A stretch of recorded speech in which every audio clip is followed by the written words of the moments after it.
सतो मा सद्गमय तमसो मा ज्योतिर्गमय मृत्योर्मा अमृतंगमय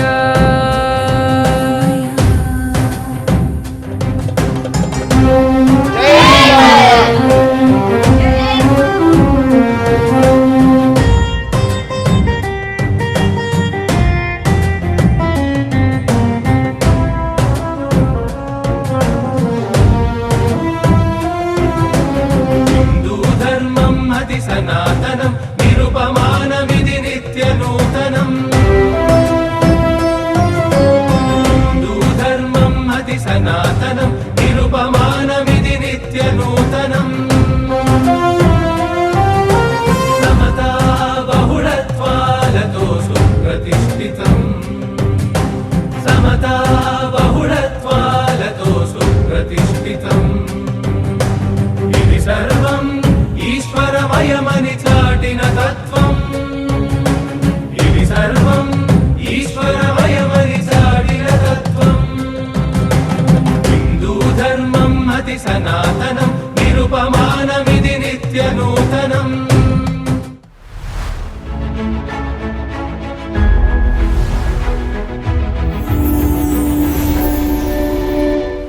మన జ్ఞానానంతటికి కూడా మూలమైనటువంటి ప్రణవాన్ని, ఓంకారాన్ని నాతో పాటుగా మీరందరూ కూడా ఒక 11 సార్లు ఉచ్చరించండి. అందరూ కూడా దయచేసి కళ్ళు మూసుకోండి, నిటారుగా కూర్చోండి.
सहना भवतु सहनौ भुनक्तु सह वीर्यं करवावहै तेजस्विनावधीतमस्तु मा विद्विषावहै।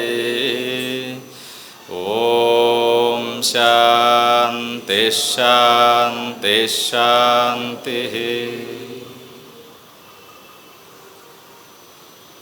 ॐ गुरुर्ब्रह्मा गुरुर्विष्णुः गुरुर्देवो महेश्वरः गुरुः साक्षात् परं ब्रह्मा तस्मै श्री गुरवे नमः। ॐ सदाशिवसमारम्भां शङ्कराचार्यमध्यमाम् अस्मदाचार्यपर्यन्तां वन्दे गुरुपरम्परां वन्दे गुरुपरम्पराम्। ॐ श्रुतिस्मृतिपुराणानाम् आलयं करुणालयं नमामि भगवत्पाद शङ्करं लोकशङ्करं शङ्करं लोकशङ्करम्। ॐ चिन्मयं व्यापि यत्सर्वं त्रैलोक्यं सचराचरं तत्पदं दर्शितं येन तस्मै श्रीगुरवे नमः। ఆత్మస్వరూపులైనటువంటి అందరికీ కూడా హరి ఓం ప్రణామాలు. మన నోట్లో నుంచి ఏదైనా ఒక జ్ఞానం కావచ్చు, ఒక పలుకు కావచ్చు, ఒక మాట కావచ్చు, అది రావాలి అంటే మనం ఎక్కడన్నా వినుండాలి, ఎవరన్నా మనకు చెప్పుండాలి. అందుకే మన సాంప్రదాయంలో ఒక మాట చెప్తారు, గురువు లేని విద్య గుడ్డి విద్య. అంతే కదండి, గురువు లేని విద్య గుడ్డి విద్య. అంటే కొంతమంది గురువులు ఉండరు కదా, వాళ్ళ గ్రంథాలే గురువు అయి ఉండొచ్చు. ఆ గురువులు రాసినటువంటి గ్రంథాల ద్వారా వాళ్ళు జ్ఞానాన్ని పొంది ఉండొచ్చు. ఆ విధంగా ఏ జ్ఞానాన్ని పొందినా కూడా దాన్ని అందించినటువంటి గురువులు కొంతమంది ఉండి ఉంటారు. ఆ విధంగా ఇందాక అందరూ చెప్పారు, పెద్దవాళ్ళందరూ కూడా విద్వేషం కానీ అసమానత్వం కానీ రావటానికి కారణం ఏమిటంటే, అదేదో వేరుగా ఉంది ఒకటి, వాళ్ళెవరో వేరుగా ఉన్నారు నాకంటే, అదేదో నన్ను బాధ పెడుతుందేమో, నన్ను ఏమైనా ఇబ్బంది చేస్తుందేమో అనేటువంటి భావన కలిగినప్పుడే మనకు దాని మీద ద్వేషం వస్తుంది. చూసారా? ఇప్పుడు చిన్న ఉపమానం చెప్తాను నేను, సబ్జెక్ట్లోకి వెళ్ళడానికి ముందు చిన్న ఉపమానం చెప్తాను. మన నోరు, మన నాలుక, మరి మన పళ్ళు అంతా మన నోట్లో భాగమే. అదంతా కూడా మన నాలుకను మన పళ్ళు పొరపాటున కొరికాయి అనుకోండి, అప్పుడు మన కోపం వస్తుందా అండి? కోపం వస్తుందా? రాదు. ఎందుకండి? నాలుక నాదే, అదేవిధంగా పళ్ళు కూడా నావే. మరి నా నాలుకను కొరికింది కదా అని చెప్పేసి ఎవరు కూడా వాళ్ళ పళ్ళు రాలగొట్టుకోరు.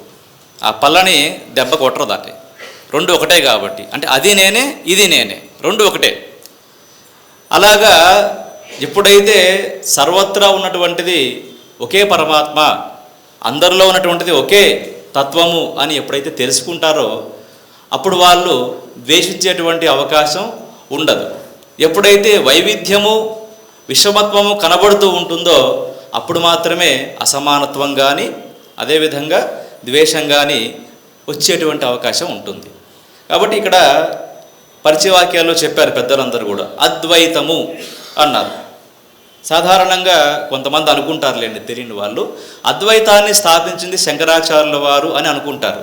కాదు కాదు, అద్వైతం అనేది ముందు నుంచి ఉంది, ఉపనిషత్తుల్లోనూ వేదాల్లోనూ ఉన్నదే.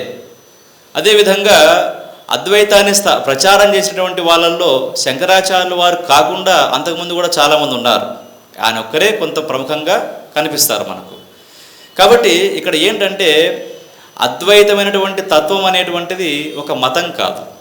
మనం ఫస్ట్ అది మనం అర్థం చేసుకోవాల్సింది ఏంటంటే అద్వైతం అనేటువంటిది ఒక మతం కాదు, ఒక మార్గమా అండి. పోని మతం కాదులేండి, పోని మార్గమా? మార్గం కూడా కాదు. అద్వైతం అనేటువంటిది మతము కాదు, మార్గం కాదు. ఏంటి స్వామి కొత్తగా చెప్తున్నారు మ్యాటరు? వాస్తవానికి ఏంటంటే అద్వైతము అనేటువంటిది ద అల్టిమేట్ గోల్, అతి ఉత్కృష్టమైనటువంటి లక్ష్యం అద్వైతం అనేటువంటిది. దాన్ని చేరుకోవడమే తప్ప మరి అక్కడి నుంచి వెనక్కి రావడం అనేటువంటిది లేదు. మనకు భగవద్గీతలో కూడా ఒక శ్లోకంలో చెప్తాడు పరమాత్మ, యద్గత్వా ననివర్తంతే తద్ధామ పరమం మమ. ఎక్కడొస్తుందండి? 15వ అధ్యాయంలో వస్తుంది, పురుషోత్తమ ప్రాప్తి యోగంలో. దాన్ని చేరుకున్న తర్వాత తిరిగి రారో అది నా తత్వము, అది అద్వైతం, ద్వైతం కానిది. మిగతావన్నీ ఏంటండి కదా? మరి మిగతావన్నీ ఏంటి? దాని గురించి అర్థం చేసుకోవడానికి నేను చిన్న ఎగ్జాంపుల్ చెప్తాను మీకు. ఇప్పుడు మిగతా రకరకాల ఆచార్యులందరూ కూడా రకరకాల సిద్ధాంతాల్ని ప్రతిపాదించారు. దాన్ని ఒక మహానుభావులు ఏం చేశారంటే ఎగ్జాంపుల్ చెప్పారు. ఏమిటంటే ఉదాహరణకి మనం సముద్రం దగ్గరికి వెళ్ళామనుకోండి. ఒక సముద్రం దగ్గరికి వెళ్తే సముద్రం దగ్గర మనకు నీళ్లు కావాలని చెప్పేసి సముద్రంలోంచి ఒక గ్లాసు వాటర్ తీసుకున్నాం అనుకోండి.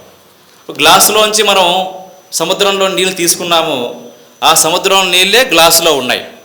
ఇప్పుడు చూడండి, బాగా గమనించండి, సముద్రంలోని నీళ్లు వేరు, గ్లాసులోని నీళ్లు వేరుగా మనకు కనిపిస్తూ ఉన్నాయి. జాగ్రత్తగా గమనించండి కదా.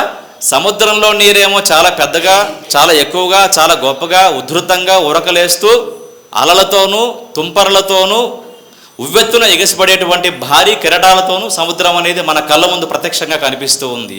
అదేవిధంగా మన గ్లాసులో తీసుకున్నటువంటి నీరు చడీ చప్పుడు లేకుండా చిన్నగా ఉంది కదా.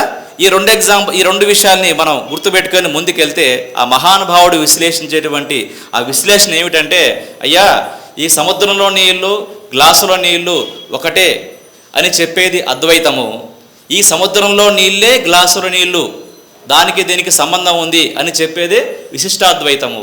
సముద్రం నీళ్లు వేరు, గ్లాసు నీళ్లు వేరు, రెండు వేరుగా ఉన్నాయి కాబట్టి ఇది అది కాదు ఎప్పటికీ అని చెప్పేదే ద్వైతం అని 3 ముక్కల్లో తేల్చారు. చిన్న వివరణ చేసుకుంటే మనకి ఏమర్థం అవుతుందంటే, ఈ గ్లాసులో నీళ్లు సముద్రంలో నీళ్ళ కంటే వేరుగా లేవు. ఎందుకని? దానిలోంచి వచ్చాయి కాబట్టి. కానీ ఉపాధి దృష్ట్యా ఆ గ్లాస్ అనేటువంటి ఉపాధి దృష్ట్యా మనకి ఏమనిపిస్తుంది? ఇది చిన్నగా ఉంది, అది పెద్దగా ఉంది కాబట్టి ఇది అది ఒకటి కాదు అనిపిస్తుంది. కానీ తత్వదృష్ట్యా చూసినప్పుడు ఏమనిపిస్తుంది మనకు? ఈ నీరు ఆ నీరు వేరా అండి? ఒకటే. కానీ గ్లాస్ దృష్ట్యా చూసినప్పుడు మాత్రము వేరుగా కనిపిస్తుంది.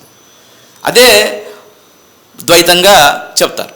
కానీ భగవంతుడు భగవద్గీత 15వ అధ్యాయంలోనే ఇంకో మాట కూడా చెప్పాడు, మమై వాంశో జీవలోకే జీవభూత సనాతనః. అయ్యా ఈ ప్రపంచంలో ఉన్నటువంటి సర్వ ప్రాణులన్నీ కూడా నా అంశమే, నన్ను కాకుండా వేరుగా లేవవి అన్నాడు. అంశ అంటే ఏంటండి? అంశి నుంచి వచ్చేటువంటిది అంశ. అంటే మూలం ఒకటి ఉంటుంది, దానిలో నుంచి వచ్చినటువంటి ఒక చిన్న ముక్క అంశ. దీన్నే అంశ భావన అంటారు విశిష్టాద్వైతం. అంటే ఏమిటి? మూలం అనేది ఒకటి ఉన్నది పరమాత్మ, ఆ పరమాత్మ యొక్క అంశాలుగా జీవులందరూ కూడా వచ్చారు. వీళ్ళందరూ అంశలే, ఆయన మాత్రం మూలం. కాబట్టి ఈ జీవులందరూ కూడా ఆయన కంటే మరి ఆయనలోంచి వచ్చారు, ఈయన ఆయనలో కలిసిపోవాలి అని ఒక సిద్ధాంతం చెప్తుంది. అంశ లేదు, ఇక్కడ ఉన్నదైనా అక్కడ ఉన్నదైనా ఒకటే అయినటువంటి భావన మాత్రం చేత ప్రాప్తించేదే ఏకత్వము, అదే అద్వైతము, నాన్ డ్యూయాలిటీ, అద్వైతం. కాబట్టి బాగా గమనించాల్సిన విషయం ఏమిటంటే ద్వైతం అనేది కనిపిస్తుంది, అద్వైతం అనేది అనుభవంలోకి వస్తుంది. దీనికి మాండుక్యోపనిషత్తులో మరి గౌడపాదాచార్యుల వారి కారికలో ఒక మాట చెప్తారు. ఆయన ఏమంటారంటే, అయ్యా ఈ ప్రపంచమంతా కూడా మరి ప్రపంచం అంటే కేవలం జడమైన ప్రపంచమే కాదు. ఇక్కడ మనం చూసేటువంటి వ్యక్తులు కానీ జీవులు కానీ సమస్తమైనటువంటి ప్రపంచం అంతా కూడా మనకు కనిపిస్తూ ఉంది కదా, ఇది అసత్యము అంటే మిథ్య అన్నాడు. ఎవరు? గౌడపాదాచార్యుల వారు అన్నారు. ఏమన్నారండి? మనకు కనిపించే ప్రపంచమంతా కూడా మిథ్య, ఇది లేదు అన్నాడు. మనకి ఏమనిపిస్తుందంటే ఫస్ట్ షాక్ అవుతుంది, తర్వాత భయం వేస్తుంది, తర్వాత మన మైండ్ అర్థం కానటువంటి ఒక అయోమయ స్థితికి వెళ్ళిపోతుంది కదా. ఎందుకనంటే ఆయన ఏం చెప్తారంటే, నువ్వు చూసే ప్రపంచము, నువ్వు చూసేటువంటి అనేకత్వము నిజంగా సత్యమైతే నీకు ఎప్పుడూ కనిపించాలి. కనిపిస్తుందా అండి మనకు? ప్రపంచం అంతా ఎప్పుడు కనిపిస్తుందా? కొంచెం జాగ్రత్తగా వినాలి. ప్రపంచం అనేది మనకు ఎప్పుడు కనిపిస్తూ ఉందా కంటిన్యూగా? కాసేపు అయిన తర్వాత ఎవరిళ్ళకి వాళ్ళు వెళ్తాం, భోంచేస్తాం, పడుకుంటాం, ఎవరి నిద్రలోకి వాళ్ళు వెళ్ళిపోతాం. ప్రపంచం ఉందా అండి? ప్రపంచం? ప్లీజ్ ఆన్సర్ మీ. ఉందా అండి? లేదు. మరి ప్రపంచం మేలుకుంటే కనిపిస్తుంది కదా. అదేంటి స్వామి, మీరు పడుకుంటే పడుకున్నారు, మేము మేలుకున్నాం, మాకు కనిపిస్తుంది కదా. అంటే ఒకసారి ఉండి ఒకసారి లేకపోవటం, ఒకసారి కనిపించి ఇంకోసారి కనిపించకపోయేదాన్ని సత్యం అందామా? అనకూడదు కదా.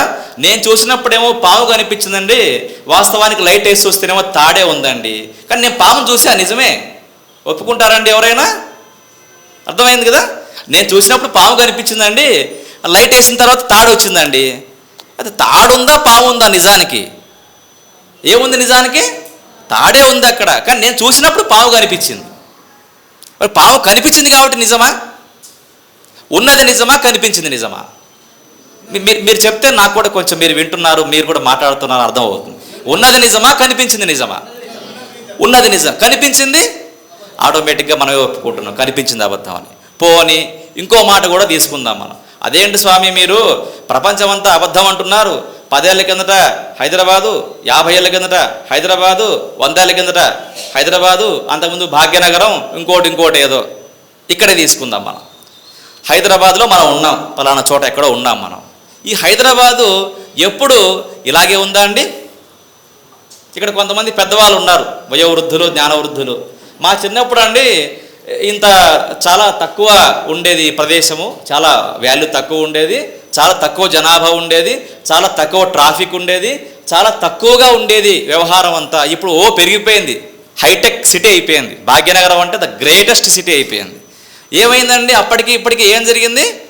మార్పు జరిగింది. మార్పు అంటే సంస్కృతంలో ఏమంటారంటే వికారము అంటారు.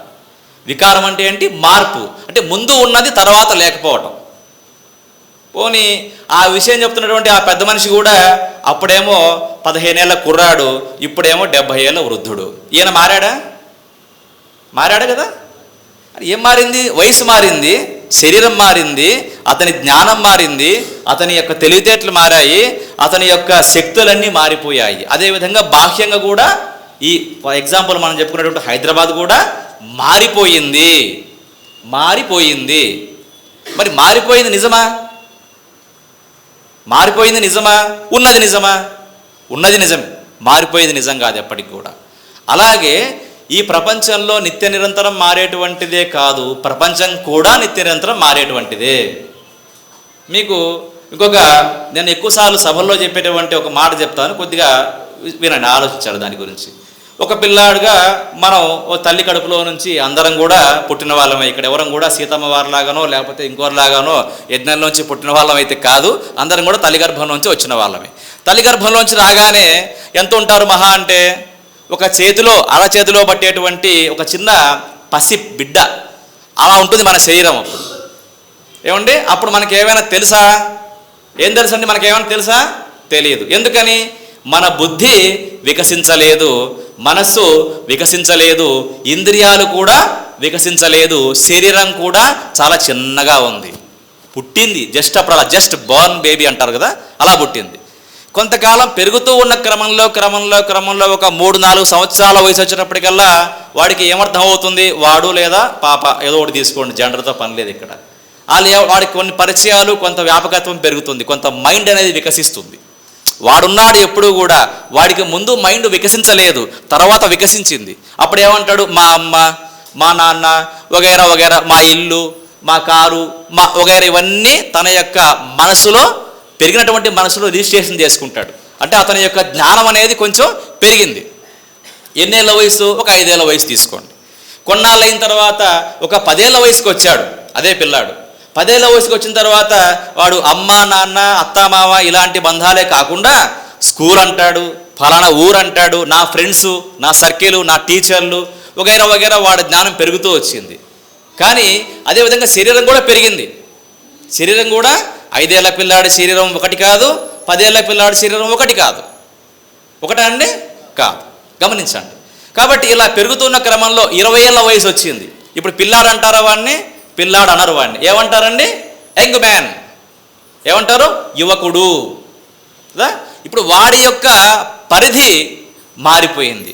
10 ఏళ్ల పిల్లాడిగా వాడుకున్నటువంటి జ్ఞానం కావచ్చు, వాడుకున్న ఇంద్రియ శక్తి కావచ్చు, వాడుకున్నటువంటి శారీరక బలం కావచ్చు, వాడుకున్నటువంటి ఎబిలిటీస్ కావచ్చు, అవన్నీ కూడా 20 ఏళ్ల వయసు వచ్చేటప్పటికల్లా మారిపోయాయి. మారింది ఏంటండి? శరీరం మారింది, ఇంద్రియాలు మారాయి, బుద్ధి మారింది, అతని యొక్క జ్ఞానం మారింది. అతను మారాడా? 5 ఏళ్ల వయసులో నాకు సరిగ్గా అర్థం కాలేదు, 20 ఏళ్ల వయసు అయింది కదా నాకు అన్ని విషయాలు అర్థం అవుతున్నాయి అంటాడు. మనం కూడా అంటాం అలాగే. 20 ఏళ్ల వయసు నుంచి 30 ఏళ్ల వయసుకు వచ్చాడు. వాడికి అప్పటికే ఒక చిన్న ఫ్యామిలీ సెటప్ ఏర్పాటై ఉంటుంది. వాడికో భార్య, వాడికో పిల్లలు, వాడికో కుటుంబము, వాడికో ఉద్యోగ వ్యాపారము, వాడికి అప్పులు తిప్పలు ఏవో వాడికి ఉన్నటువంటి వ్యవహారాలన్నీ కూడా వాడికి ఏర్పాటు అవుతాయి. ఈ జ్ఞానము 20 ఏళ్ల వయసులో ఉందా అండి? లేదు. ఉందా 20 ఏళ్ల వయసులో? అప్పుడు వాడుకున్న జ్ఞానం వేరు, అప్పుడు వాడుకున్న అనుభవం వేరు, అప్పుడు వాడుకున్నటువంటి వ్యక్తిగతమైనటువంటి పరిధి వేరు. 30 నుంచి 40, 50కి వచ్చాడు. పిల్లలు పెద్దవాళ్ళు అయిపోయారు. ఇతను వృద్ధాప్యానికి వచ్చాడు కదా. ఇతని శరీరం మారింది, ఏమండి? ఇతని యొక్క బుద్ధి మారింది, ఇతని యొక్క అనుభవం మారింది, అతను మాత్రం మారలేదు. నేను ఇక్కడ చిన్నగా మీకు ఒక మాట చెప్తున్నా. అతని శరీరం మారింది అంటున్నాను, అతని బుద్ధి మారింది అంటున్నాను, అతని ఇంద్రియాలు మారాయి అంటున్నాను, అతను మారలేదు అంటున్నాను. అతను ఎవరో మనం తెలుసుకోవాలి తర్వాత. ఏమండి? మన శరీరం మారిపోయింది, మన బుద్ధి మారిపోయింది, మన ఇంద్రియాలు మారిపోయి, అన్నీ మారిపోయాయి, కానీ నేను మాత్రం మారలేదు. నా చిన్నప్పుడు ఇలా ఉండేదండి, ఇప్పుడు ఇలా ఉంది అనేటువంటి జ్ఞాపకం ప్రతి వాళ్ళకు కూడా ఉంది కదా. కానీ ఆ వ్యక్తిత్వం యొక్క శరీరం మారింది, అతని వ్యక్తిత్వంలో అనుభవం మారింది, అన్నీ మారిపోయాయి. చివరికి ఒకరోజు అతను మరీ ఘోరమైన స్థితికి వెళ్ళి ఈ శరీరాన్ని వదిలేసి వెళ్ళిపోతాడు. ఇతను పుట్టిన దగ్గర నుంచి శరీరాన్ని వదిలేసి వెళ్ళేటువంటి క్రమంలో ప్రపంచం కూడా ఎన్నో రకాలుగా మార్పుకు లోనైంది. అయిందా కాలేదా? అయింది. ఇతని శరీరం కూడా మార్పుకు లోనైంది. ఇతని శరీరాన్ని కూడా వదిలేసి ఈ ప్రపంచాన్ని కూడా వదిలేసి వెళ్ళిపోతున్నాడు. దాన్నే మన భాషలో మనం ఏమంటామండి? ఏమంటాం? డెత్, చావు. ఏమంటారు అతన్ని? చనిపోయాడు. నాశనం అయిపోయాడు అంటారా? చనిపోయాడు అంటారా?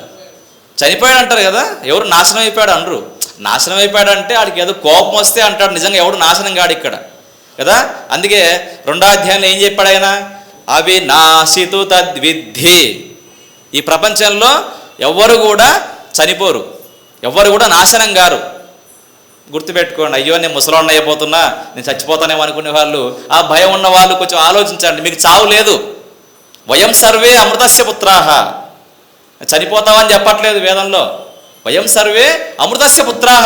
నువ్వు అమృత స్వరూపుడివేనయ్యా, నీకు చావు లేదు. చావు లేదా అండి? లేదు. నిజంగా నిజంగా లేదు. మరి ఏం జరుగుతుంది మనకి ఇక్కడ? ట్రాన్స్ఫర్ అవుతున్నాం మనం. ఇక్కడ నుంచి అక్కడికి, అక్కడి నుంచి అక్కడికి, అక్కడి నుంచి అక్కడికి శరీరంలోంచి మార్పులు చెందుతున్నాం తప్ప శరీరంలో ఉన్నటువంటి జీవి మారట్లేదు. భగవద్గీత చదివే వాళ్ళకు బాగా స్ఫురిస్తుంటాయి నేను చెప్పే మాటలన్నీ కూడా. 15వ అధ్యాయంలోనే ఆయన ఓ మాట చెప్తాడు. శరీరం యదవాప్నోతి యచ్చాప్యుత్క్రామతీశ్వరః గృహీత్వైతాని సంయాతి వాయుర్గంధాని వాసయాత్. అయ్యా, ఒక చెట్టులో ఉన్నటువంటి పువ్వులో నుంచి గాలి వాసనని తీసుకెళ్ళినట్టుగా ఈశ్వరుడు ఈ జీవుణ్ణి ఈ శరీరంలోంచి ఇంకో శరీరంలోకి తీసుకెళ్తున్నాడు, ఏమాత్రం బాధ లేకుండా. చనిపోతున్నాను అని బాధపడే ఉన్నాడు తప్ప చనిపోయిన తర్వాత బాధపడేవాడు లేడు. ఎందుకని? వాడికి తెలియదు. అంత సులభంగా ఉంటుంది అది, జన్మించడం కావచ్చు, మరణించడం కావచ్చు. కాబట్టి ఇక్కడ ఏంటంటే అలా మార్పుకు లోనేటువంటి జీవుడిగా ఉన్నవాడు, ఈ మార్పులన్నిటికీ సాక్ష్యంగా ఉన్నవాడు, ఈ మార్పులన్నిటికీ ఆధారంగా ఉన్నవాడు ఒక్కడే పరమాత్మ కదా. అందుకే పురుషోత్తమ ప్రాప్తి యోగంలో ఒకటే మాట చెప్తారు ఆయన, ఈ ప్రపంచమంతా కూడా ఏకమైనటువంటి పరమాత్మ ఉన్నాడు తప్ప అంశ లేదు, మారిపోయేవాడు కూడా లేడు అని చెప్పుకొస్తూ అలా ముందుకెళ్తారనమాట. కాబట్టి ఇక్కడ ఏంటంటే ఎలాగైతే ఉపమానంలో మనం తీసుకున్నామో, నా వెనకాల మీకు కొన్ని మంత్రాలు కనిపిస్తూ ఉన్నాయి. ఈశావాస్యోపనిషత్తు మంత్రంలో కూడా చెప్తారు, అక్కడ రాసున్నారు కూడా. ఎస్తు సర్వాణి భూతాని ఆత్మన్యేవానుపశ్యతి సర్వభూతేషు చాత్మానం తతోన విజిగుప్సతే. ఇక్కడ ఏంటంటే ద్వేషాన్ని గురించి చెప్పారు, అంటే ద్వేషించడు అని చెప్పారు. ఎందుకని? అందరిలో ఉన్నటువంటి పరమాత్మ తానే. ఇందాక వారు రమణమూర్తి గారు చెప్పారు, అందరిలో ఉన్నది నేనే అని తెలిసిన తర్వాత ఎవరిని ద్వేషించాలి? ఎవరిని ప్రత్యేకంగా ప్రేమించాలి కదా. ప్రత్యేకంగా ప్రేమించటము లేదు, ప్రత్యేకంగా ద్వేషించటము లేదు. దీన్ని భగవద్గీతలో ఏం చెప్పారండి? స్థితప్రజ్ఞ లక్షణాల్లో నమే ద్వేషోస్తి నా ప్రియ అన్నాడు. ప్రత్యేకంగా ప్రేమించటము లేదు, ప్రత్యేకంగా ద్వేషించటము లేదు. ఎందుకని? అంతా తన స్వరూపమే కాబట్టి. కాబట్టి ఇలా తీసుకుంటూ వెళ్తే, కాబట్టి ఆ ఏకమైనటువంటి పరమాత్మ స్వరూపాన్ని మాత్రమే ఇక్కడ ఉన్నది, దాన్ని మాత్రమే తెలుసుకోవాలి, దాన్ని మాత్రమే పొందాలి అని ఎప్పుడైతే ప్రయత్నం చేస్తామో అతనికి చావే లేదు, అతనికి ఎప్పటికి కూడా ఏ మార్పు లేదు. ఎందుకని? మార్పుకు లోనేటువంటి వాడు ఎప్పటికి కూడా మోక్షాన్ని పొందలేడండి.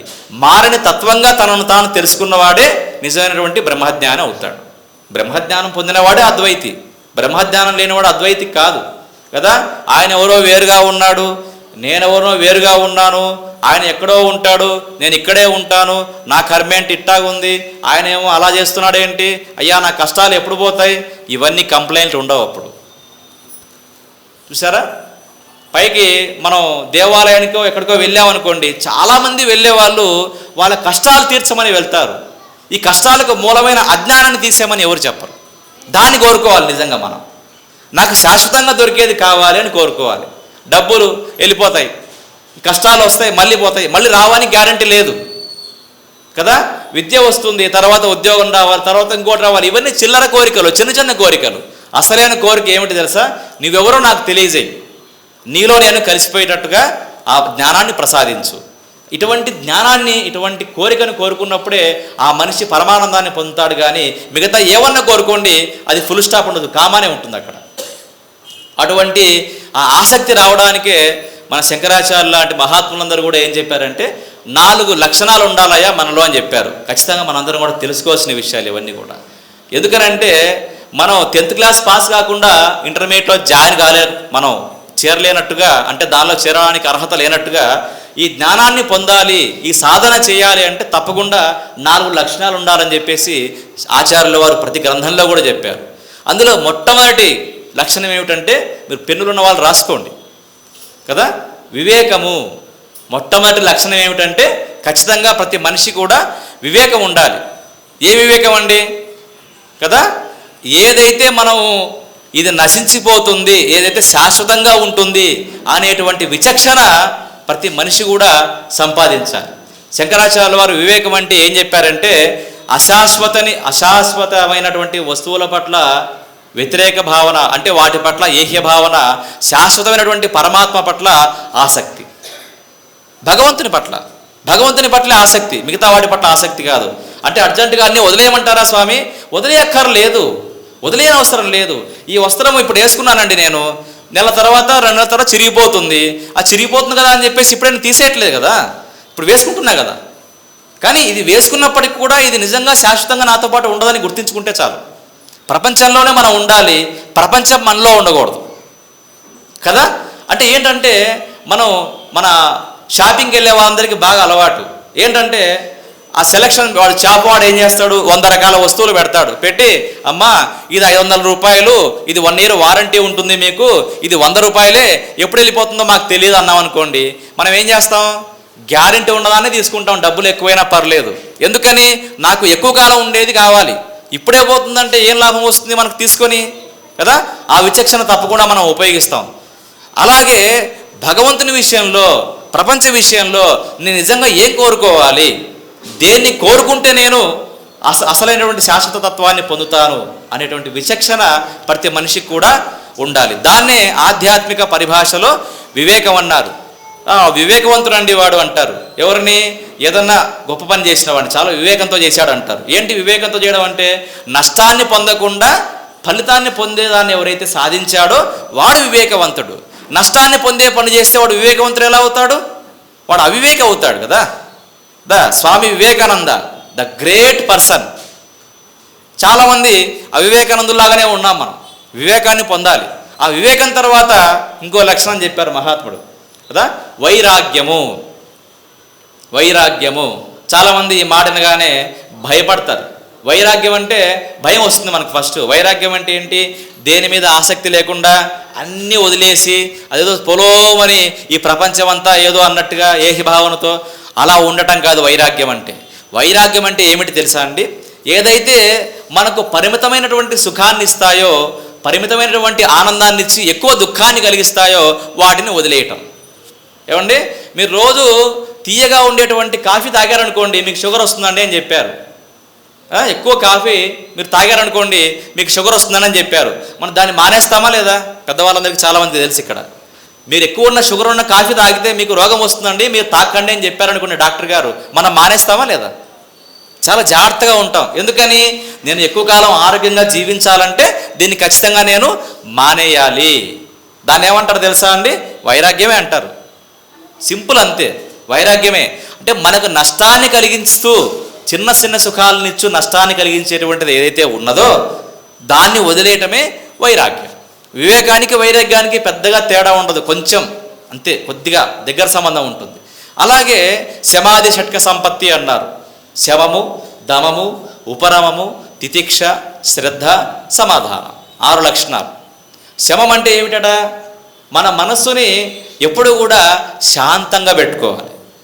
అశాంతిగా అలజడిగా కేకలు పెడుతూ గోల చేస్తూ ఏదో అంతా అయిపోతుందేమో ఇక్కడ అన్నట్టు కొంతమంది హడావుడి చేస్తుంటారు. ఏముండదు అక్కడ. మనకు గ్రామాల్లో ఓ సామెత చెప్తుంటారు, ఊళ్ళో పెళ్ళికి కుక్కల హడావుడి అని. విన్నారు ఎప్పుడైనా సామెత? ఊళ్ళో ఏదైనా జరుగుతుందనుకోండి కుక్కలు హడావుడి చేసేస్తుంటాయి. అవి చేసేదే ఉండదు అక్కడ, కానీ హడావుడి చేస్తుంటాయి. అలాగే మనం చేయాల్సినటువంటి చిన్న పనైనా కూడా ఒకసారి చాలా హడావుడి పడుతుంటారు, హైరాణ పడుతుంటారు చాలామంది. దానికి కారణం ఏంటి తెలుసా అండి, వాళ్ళ మనస్సు వాళ్ళ కంట్రోల్లో లేదు, అవుట్ ఆఫ్ కంట్రోల్ వెళ్ళిపోయింది అది కదా. అమ్మగారికి తెలుసు, నారాయణమ్మ గారికి, మనస్సు నిగ్రహం లేకపోతే ప్రపంచంలో ఏది సాధించలేడు. తత్వాల్లో పాడారు ఒకసారి అమ్మ, విన్నా నేను. మన మనస్సే మన నిగ్రహంలో లేకపోతే ఇంక ప్రపంచానికి మనం ఏం చేస్తాం, ఏమైనా చేయగలమా అండి? మన మనస్సే మనకు నిగ్రహంలో లేదు, ప్రపంచానికి మనం ఏం చేయగలుగుతాం? మనకు కూడా మనం ఏం చేసుకోవాలి. అందుకే అన్నారు, మనస్సుని ఎప్పుడూ కూడా శాంతంగా పెట్టుకోండి. శాంతంగా పెట్టుకోవాలంటే ఏం చేయాలండి? మనస్సుని నీ జీవితంలో నీ లక్ష్యం ఏదైతే ఉన్నదో ఆ లక్ష్యం తప్ప మిగతా అన్ని కూడా పట్టించుకోవద్దు. నీ లక్ష్యం ఏదైతే ఉన్నదో ఆ లక్ష్యాన్ని తప్ప మిగతా అన్ని వదిలేసేయి. అంటే వదిలేయాలండి, ఖచ్చితంగా వదిలేయమని చెప్తున్నారు. మరి ఎందుకని? నీ లక్ష్యాన్ని సాధించడం నీకు ప్రధానం. ఇక్కడ మిగతావన్నీ పట్టుకొని ఏం చేస్తాం మనం? నేను ఎందుకు బతుకుతున్నానండి అని ఎవరికి వాళ్ళ మనం ప్రశ్న వేసుకుంటే ఉన్నటువంటి ఈ కొద్దిమంది జనాల్లో కూడా నువ్వు ఎందుకు బతుకుతున్నావయ్యా అని ప్రశ్న వేస్తే, నువ్వు ఎందుకు బతుకుతున్నావా అని ప్రశ్న వేస్తే నీ దగ్గర సమాధానం రావాలి. ఎందుకు జీవిస్తున్నారండి మీరు? నా ఫ్యామిలీ కోసం అండి. Very good. ఇంకా అందరూ కూడా ఆనందంగా ఉండాలండి. ఇంకా భగవంతుని నాకు అనుగ్రహం ఉండాలండి, భగవంతుని యొక్క అనుగ్రహం. ఇంకా అక్కడ వరకే ఆగిపోతుంది. అందుకే వివేకం ఉండాలి. శాశ్వతమైన దాన్ని పొందడానికి కూడా నేను బతుకుతున్నాను అనేటువంటి కోరిక రావాలి. అప్పుడు మన మనశ్శాంతి ఎప్పుడు ఉంటుంది. మీరు ఏమన్నా కోరుకోండి, ప్రపంచంలో నశించిపోయింది ఏమన్నా ఉంటే కోరుకోండి.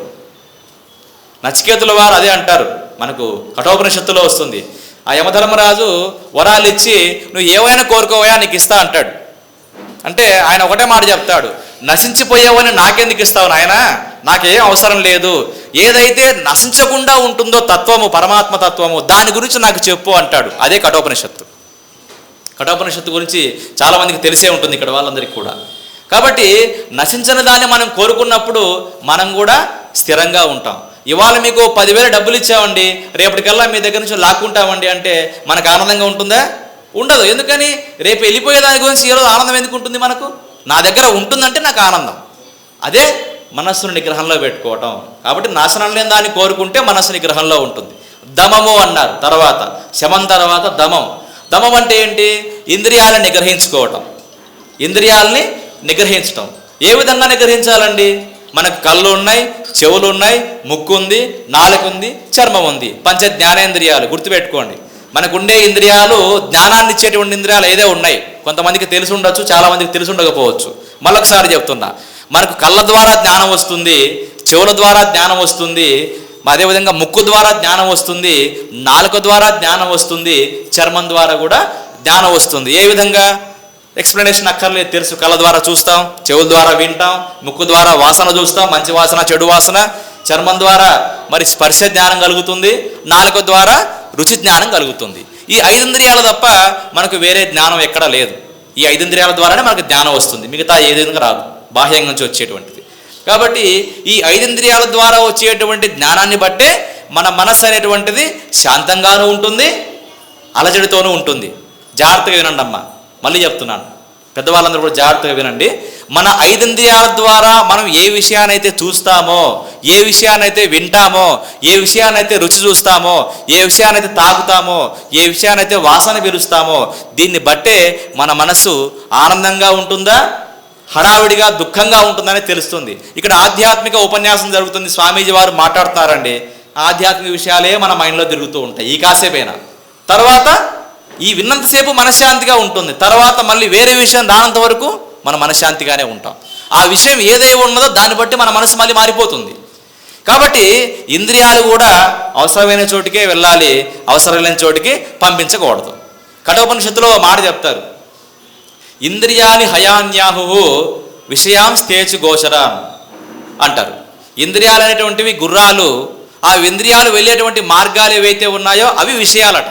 ఏ విషయాలు? ఏ ఇంద్రియం ఏ విషయంలోకైతే వెళ్తుందో ఆ ఇంద్రియానికి అదే మార్గం కదా. కన్నేమో దృశ్యాన్ని మాత్రమే చూస్తుంది కదా. కన్ను వినమంటే వింటుందా అండి? కాసేపు చెవులు మూసుకొని కళ్ళతో వింటామంటే అవకాశం ఉంటుందా? కళ్ళతో ఎవరైనా వినగలరా? వినలేరు. అలాగే చెవుల ద్వారా మనం చూడగలమా? చూడలేము. ఎందుకని? ఒక ఇంద్రియము కేవలం ఒక పని మాత్రమే చేయడానికి మాత్రమే భగవంతుడు సృష్టించాడు, మిగతా పని చేయలేడు. కాబట్టి ఎవరి డ్యూటీ వాళ్ళకి ఇచ్చాడు భగవంతుడు. ఈ 5 ఇంద్రియాలని ఎలా వాడుకోవాలనేటువంటి స్వతంత్రం మాత్రము మన మానవుడికి ఇచ్చాడు.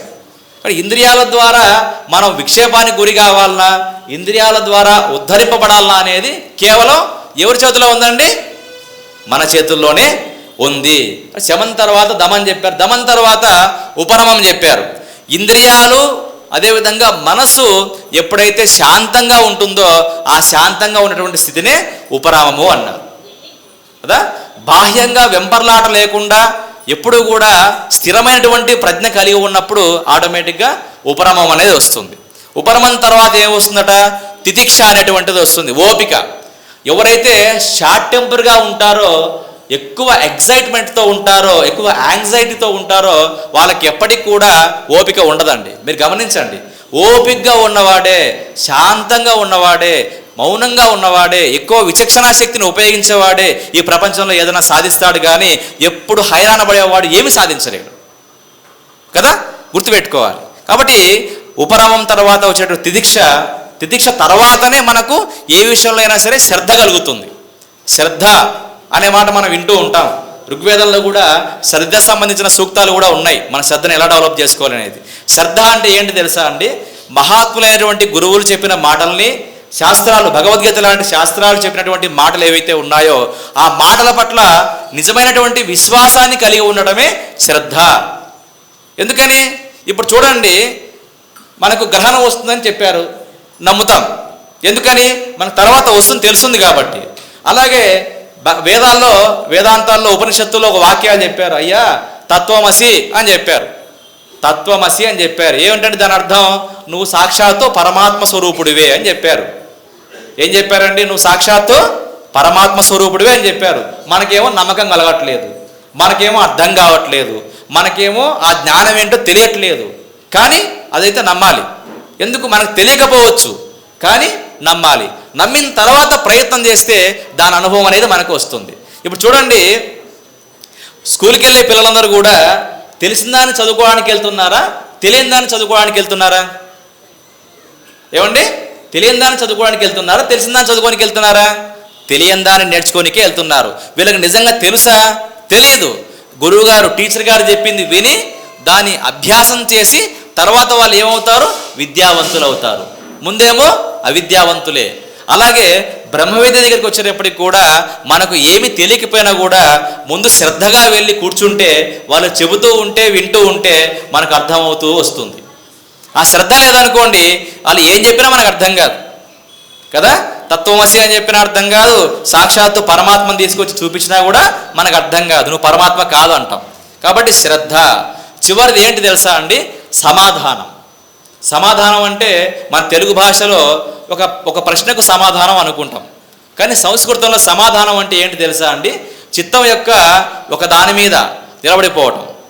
సమాధానం అంటే ఏమిటి తెలుసా అండి? చిత్తం అనేటువంటిది అటు ఇటు లేకుండా స్థిరంగా సర్వదా స్థాపనం బుద్ధేహే శుద్ధే బ్రహ్మని సర్వదా తత్ సమాధానం ఇత్యుక్తం నతి చిత్తస్య లాలనం అంటారు వివేక చూడమనిలో. అంటే మన మనస్సు అటు ఇటు పోకుండా ఒక దానిలో స్థిరంగా నిలబడితే దాన్ని సమాధానం అంటారు. ఇంకా చెప్పాలంటే ఏకాగ్రత అని కూడా అనొచ్చు, దాన్ని కాన్సన్ట్రేషన్ అని కూడా అనొచ్చు. ఈ లక్షణాలు ఏవైతే ఉన్నాయో ఇవన్నీ ప్రాప్తించిన తర్వాతనే మోక్షాన్ని పొందాలనేటువంటిది కలుగుతుంది. మరి మోక్షం అంటే ఏంటండి? ఇందాక చెప్పామే, ఏకైనటువంటి పరమాత్మ తత్వాన్ని చేరుకోవడమే మోక్షము. కాబట్టి ఇక్కడ ఒకటే గుర్తుపెట్టుకోవాలండి, అసమానత్వాలు పోవాలన్నా, ద్వేషాన్ని మనం పోగొట్టుకోవాలన్నా అసలు మన ఆత్మోద్ధరణ అనేది మనం చేసుకోవాలి ఫస్ట్. మన సనాతన ధర్మంలో గొప్పదనం ఏంటంటే కదా, సమాజాన్ని ఉద్ధరించండి అని ప్రత్యేకంగా చెప్పరు. ఎందుకు ఈ మాట చెప్తున్నానంటే, ఒక మనిషి ఉద్ధరింపబడ్డాడు అనుకోండి, వాడితో పాటు మిగతా వాళ్ళు కూడా క్రమక్రమంగా ఒకరి తర్వాత ఒకరు ఉద్ధరింపబడ్డారనుకోండి, ఆటోమేటిక్గా సమాజం ఏమవుతుందండి? ఆటోమేటిక్గా ఉద్ధరింపబడుతుంది. ఒక మనిషి మారాడు అనుకోండి, ఇంకో మనిషి కూడా మారాడు అనుకోండి, ఆటోమేటిక్గా ఏమవుతుంది? సమాజం కూడా మారుతుంది. ఎందుకని? సమాజం అంటే ఏంటి? ఇక్కడ వ్యక్తుల యొక్క కలయిక. ఇక్కడ 100 మంది ఉన్నారు, 100 మందిలో ఒక 10 మంది మారారనుకోండి, ఇంకో 4 తర్వాత ఇంకొంతమంది మారుతారు. ఇలా మారుతూ ఉంటే ఆటోమేటిక్గా సమాజం కూడా మారుతూ వస్తుంది. కాబట్టి అందుకే భగవద్గీతలో కూడా ఒక మాట చెప్పారు 6వ అధ్యాయంలో. ఏం చెప్పారండి? ఉద్ధరేద్ ఆత్మనాత్మానం నా ఆత్మానం అవసాదయేత్. అయ్యా, నిన్ను నువ్వే ఉద్ధరించుకో కదా, నిన్ను నీవు ఎప్పుడు కూడా దిగజార్చుకోవద్దు, నిన్ను నువ్వు ఎప్పుడు కూడా తక్కువగా అంచనా వేసుకోవద్దు కదా. వివేకానంద స్వామి మరి ఆయన షికాగో ఉపన్యాసానికి వెళ్ళేటప్పుడు ఒక ఇన్సిడెంట్ జరుగుతుంది. ఆయనకు చాలా చాలా బాధాకరంగా ఉంటుంది. అది ఏమిటంటే, ఆయన ప్రయాణం చేయడానికి ఎవరు అందరూ కూడా డబ్బులు సమీకరించి ఇస్తారు, భక్తులందరూ కూడా ఇస్తే ఆయన ఓడలో వెళ్తూ ఉంటారు, అమెరికాకు చేరుకున్న తర్వాత ఆయన దగ్గర మరి డబ్బులు లేకపోవడం ఏదో జరిగి కొన్ని రోజుల పాటు వీధుల్లో తిరుగుతారు ఆయన. ఎక్కడ అండి? తర్వాత రోజు అమెరికా మొత్తం గుర్తించేటువంటి గొప్ప పేరు వచ్చేటువంటి స్వామి వివేకానంద ముందు రోజు సాయంత్రం కూడా వీధుల్లో ఒక సాధారణమైనటువంటి వ్యక్తిలాగా తిరుగుతూ ఉంటారు. ఎందుకని? ఆయన దగ్గర ఏం లేదు, భగవంతుడు అంత కష్టమైనటువంటి పరిస్థితి ఇచ్చాడు ఆయనకు, కానీ ఆయన భయపడలేదు, అధైర్యం పడలేదు. నువ్వే కదా కష్టం ఇచ్చావు పరమేశ్వర, నీ కష్టాన్ని కూడా నేను ఇష్టంగా తీసుకుంటాను, నువ్వు ఇచ్చిన కష్టాన్ని కూడా నేను ఇష్టంగా తీసుకుంటాను కానీ చెప్పి అలాగే ఉంటే ఎవరో ఒక ఆవిడ వచ్చి ఆయన అడుగుతుంది, స్వామి మీరెవరో భారతీయుల్లాగా ఉన్నారు, మీరు ఎందుకు వచ్చారు ఏమిటి అని అడిగితే, అమ్మా ఇలా నేను సర్వమత సమ్మేళనంలో పాల్గొనడానికి వచ్చా నేను, మరి నాకు ఇలా జరిగిందంటే, లేదు స్వామీజీ నేను తీసుకెళ్తాను మిమ్మల్ని అని చెప్పి ఆవిడ రాత్రి ఆవిడ తన ఇంట్లోకి తీసుకెళ్ళి పొద్దున కల్లా ఆ సభలో పాల్గొనేటువంటి విధంగా అవకాశాన్ని కూడా తీసుకొస్తుంది. మీరు చదవండి, అందులో ఉంటుంది ఆయన చరిత్రలో. అంటే ఒక్క రోజులో మారిపోయింది. ఆయన మాత్రం విశ్వాసాన్ని కోల్పోయాడా? కోల్పోలేదు. అలాగే మనం కూడా ఎలా ఉండాలంటే వ్యక్తిగతంగా ఎప్పుడు గుర్తుపెట్టుకోవాల్సింది ఏంటంటే, నేను సాక్షాత్తుగా భగవంతునికి సంబంధించిన వ్యక్తిని, నేను ఆత్మస్వరూపుణ్ణి, నేను మామూలు మనిషిని కాదు. కాబట్టి బలహీనతలు, లోపాలు, కష్టాలు, దుఃఖాలు ఎన్నో వస్తాయి, మనకు కూడా సమాజంలో ఎన్నో వస్తాయి కదా, రోగాలు కూడా వస్తాయి, కొన్ని పోయే ఉంటాయి, కొన్ని పోని కూడా ఉంటాయి. కానీ భయపడాల్సిన అవసరం లేదు. ఎందుకనంటే శరీరానికి రోగాలు వచ్చాయి, నాకు కాదు. మీకు చిన్న ఎగ్జాంపుల్ చెప్తా, ఇందాక చెప్పిన దానికి లింకు. మనం మామూలుగా ఏమంటామంటే కొంతమంది మనం చేతికి వాచులు, ఉంగరాలు ఇలా కొంతమంది పెట్టుకుంటారు కదా. ఉదాహరణకి మన వాచ్ చెడిపోయింది అనుకోండి, మనం ఏం చేస్తామంటే దాన్ని వెంటనే రిపేర్ చేపిస్తాం. దాన్ని రిపేర్ చేయించి ఉపయోగపడితే మళ్ళీ వాడుకుంటాం. ఉపయోగపడలేదు అనుకోండి ఏం చేస్తాం, వాచ్ని పక్కన పడేసి ఇంకో వాచ్ తీసుకుంటాం. ఎగ్జాంపుల్ చిన్నదే, విషయం పెద్దది. అలాగే ఈ విషయం పక్కన పెడితే నాకు తలనొప్పిగా ఉందండి అంటాం. ఎవరికండి? నాకు తలనొప్పిగా ఉంది అంటాం. దానికి ఏం చేస్తాం, ఓ మందు బిల్ల వేసుకుంటాం, తలనొప్పి అనేది తగ్గిపోతుంది. నా వాచ్ చెడిపోతే నేను బాగా చేసుకున్నాను, నాకు తలనొప్పి వస్తే నేను దాన్ని తగ్గించుకున్నాను. అలాగే మిగతా ఇంద్రియాలు కూడా, నా మనసు బాగలేదండి, ఎవరు చెప్పారు నీకు? నా బుద్ధి సరిగ్గా పనిచేయట్లేదండి, అప్పుడు బాగా పనిచేసేదండి, అది నీకు ఎలా తెలిసింది ఆ విషయం? నా చేతులు బలంగా ఉండేవండి చిన్నప్పుడు, యవ్వనంలో ఉన్నప్పుడు, ఇప్పుడు వృద్ధాప్యం వచ్చింది కదా అండి, చేతులు కొంచెం బలహీనంగా అయ్యాయండి, నీకెలా తెలిసింది ఆ విషయం? నా హార్ట్ బాగా పనిచేసేదండి, ఈ మధ్య హార్ట్ కొంచెం కొద్దిగా డల్ అయిపోయిందండి, గుండె బలహీనంగా అయిపోయిందండి, నీకెలా తెలిసింది ఆ విషయం? ఏమండి, మన శరీరంలో ఉన్న విషయాలన్నీ మనకు తెలుస్తున్నాయి, కానీ నువ్వెవరంటే మళ్ళీ ఏమంటావు? శరీరమే అంటాం. ఏమండి, నువ్వెవరంటే మళ్ళీ ఏం చెప్తావు? శరీరమే అంటాం. మరి శరీరంలో విషయాలన్నీ నీకు తెలుస్తున్నాయి కదా, అది నువ్వేనా?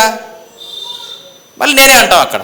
కానీ గుర్తుపెట్టుకోండి, మన శరీరంలో చూసేటువంటి అన్ని విషయాలను కూడా చూస్తున్న వ్యక్తివే నీవు, కానీ చూసేటువంటి విషయాలు ఏది కూడా నీవు కాదు. ఎందుకని తెలుసా అండి, మన శరీరంలో జరిగే మార్పులన్నీ మనకు తెలుస్తున్నాయి, కానీ నేను మాత్రం సాక్షిగా ఉన్నా. నాకు 30 ఏళ్ళు వచ్చాయండి అన్నాడు ఎవరో ఒక ఆయన. ఎవరికి వచ్చాయండి 30 ఏళ్ళు? నాకు వచ్చాయి. నాకంటే ఎవరికి? ఇక్కడ శరీరానికి. నీకు వచ్చాయా నిజంగా? నీకు వయసు ఉందా నిజంగా? కొంచెం కష్టంగా ఉంటాయి ఈ మాటలు మీకు, కానీ వింటూ ఉంటే అమృతంలాగా అనిపిస్తాయి. నాకు వయసు అనేది వచ్చిందా? లేదు. కానీ శరీరానికి వచ్చిన వయసును మనకు ఆపాదించుకుంటున్నాం. నా తలనొప్పిగా ఉందండి, నీ తలనొప్పికి మందేసుకోవయ్యా, నీకు తలనొప్పిగా ఉంది, నీకు నొప్పిగా లేదు. గమనించాల్సిన విషయం ఏంటంటే సాక్షి భావన అంటారు దీన్ని. నీకు కష్టాలు వచ్చాయనుకుంటున్నావు నువ్వు, బాగా గమనించండి, కష్టాలు నీకు వచ్చాయనుకుంటున్నావు కాదు, కాదు, కష్టాలు లాంటి పరిస్థితులు నీకు కనబడుతున్నాయి అంతే, అవి కూడా మారిపోతాయి. ఇంగ్లీష్లో ఒక మహామంత్రం ఉంది, ఇంగ్లీష్లో కూడా మంత్రాలు ఉంటాయిలేండి. Even this will pass away. విన్నారండి ఎప్పుడైనా? Even this will pass away అంటే అర్థం ఏంటండి తెలుగులో? ఇది కూడా వెళ్ళిపోతుంది, మారిపోతుంది, అంటే ఇది కూడా ఎప్పటికీ ఉండదు. మరి అలాంటప్పుడు ఏది స్థిరంగా ఉంటుందని చెప్పి మనం భయపడాలి? కష్టాలు వచ్చినా స్థిరంగా ఉండవు, అలాగే సుఖాలు వచ్చినా కూడా స్థిరంగా ఉండవు, అన్నీ మారిపోతూ ఉంటాయి. ఈ మార్పులన్నిటి వెనక మారకుండా ఉన్నటువంటిది ఎవరు? నేనంటే నేను కాదండి, ఇక్కడ అందరిలో ఉన్నటువంటి నేను. కాబట్టి వద్దు. కాబట్టి ఆ నేను ఎవరైతే ఉన్నారో ఆ నేనుని పరిశోధిస్తే ఆటోమేటిక్గా వ్యక్తులందరం మనం బాగుపడతాము, సమాజం కూడా ఆటోమేటిక్గా బాగుపడుతుంది.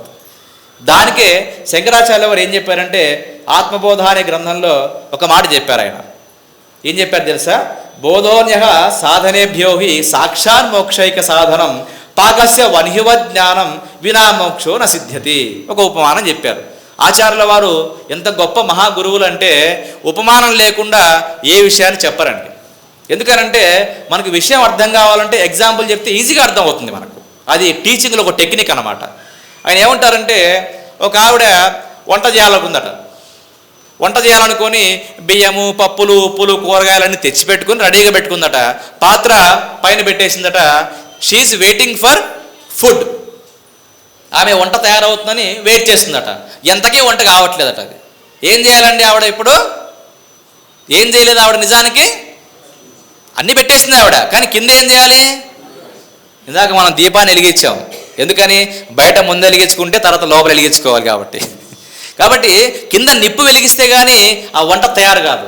అవుతుందా? ఏమన్నా ఉండండి, మీరు ఏమన్నా చేయండి, నిప్పు లేకుండా వంట తయారు కాదు. అది ఎందుకని? సాక్షాత్తు డైరెక్ట్ రీజన్ అది. అలాగే ఒక మనిషి జ్ఞానాన్ని పొందాలి, ఒక మనిషి మోక్షాన్ని పొందాలంటే దానికి కేవలం శాస్త్రాన్ని అభ్యాసం చేయటం, గురువు ద్వారా జ్ఞానాన్ని వినటం, దాన్ని అభ్యాసం చేసి ఆ జ్ఞానాన్ని పొందటమే తప్ప వేరే మార్గం లేదు. ఇక్కడ బోధ అంటే ఏంటంటే జ్ఞానబోధ. మనం చేసుకుంటుంది జ్ఞానబోధ ఇక్కడ. కాబట్టి జ్ఞానాన్ని విని దాన్ని అర్థం చేసుకొని దాని అనుభవంలోకి తెచ్చుకున్నప్పుడే మనకు అది మోక్షంగా మారుతుంది తప్ప వేరే విధంగా రాదు. నేను కర్మలు చేస్తానండి, దాన ధర్మాలు బాగా చేస్తానండి, నీకు పుణ్యం వస్తుంది. నువ్వు దాన ధర్మాలు చేస్తావు, నీకు పుణ్యం వస్తుంది. నేను భక్తి మార్గంలో ఉన్నానండి, వెరీ గుడ్ అని ఆ భగవంతుడు ఎవరో తెలుసుకోవయ్యా. నువ్వు ఆ భగవంతుడు ఎక్కడో ఉన్నాడు అనుకుంటే ఎలాగో నువ్వు తెలుసుకో ఫస్ట్ కదా, అదే జ్ఞానం. కాబట్టి ఇక్కడ మోక్షాన్ని పొందడానికి జ్ఞానమే సూటి అయిన మార్గం.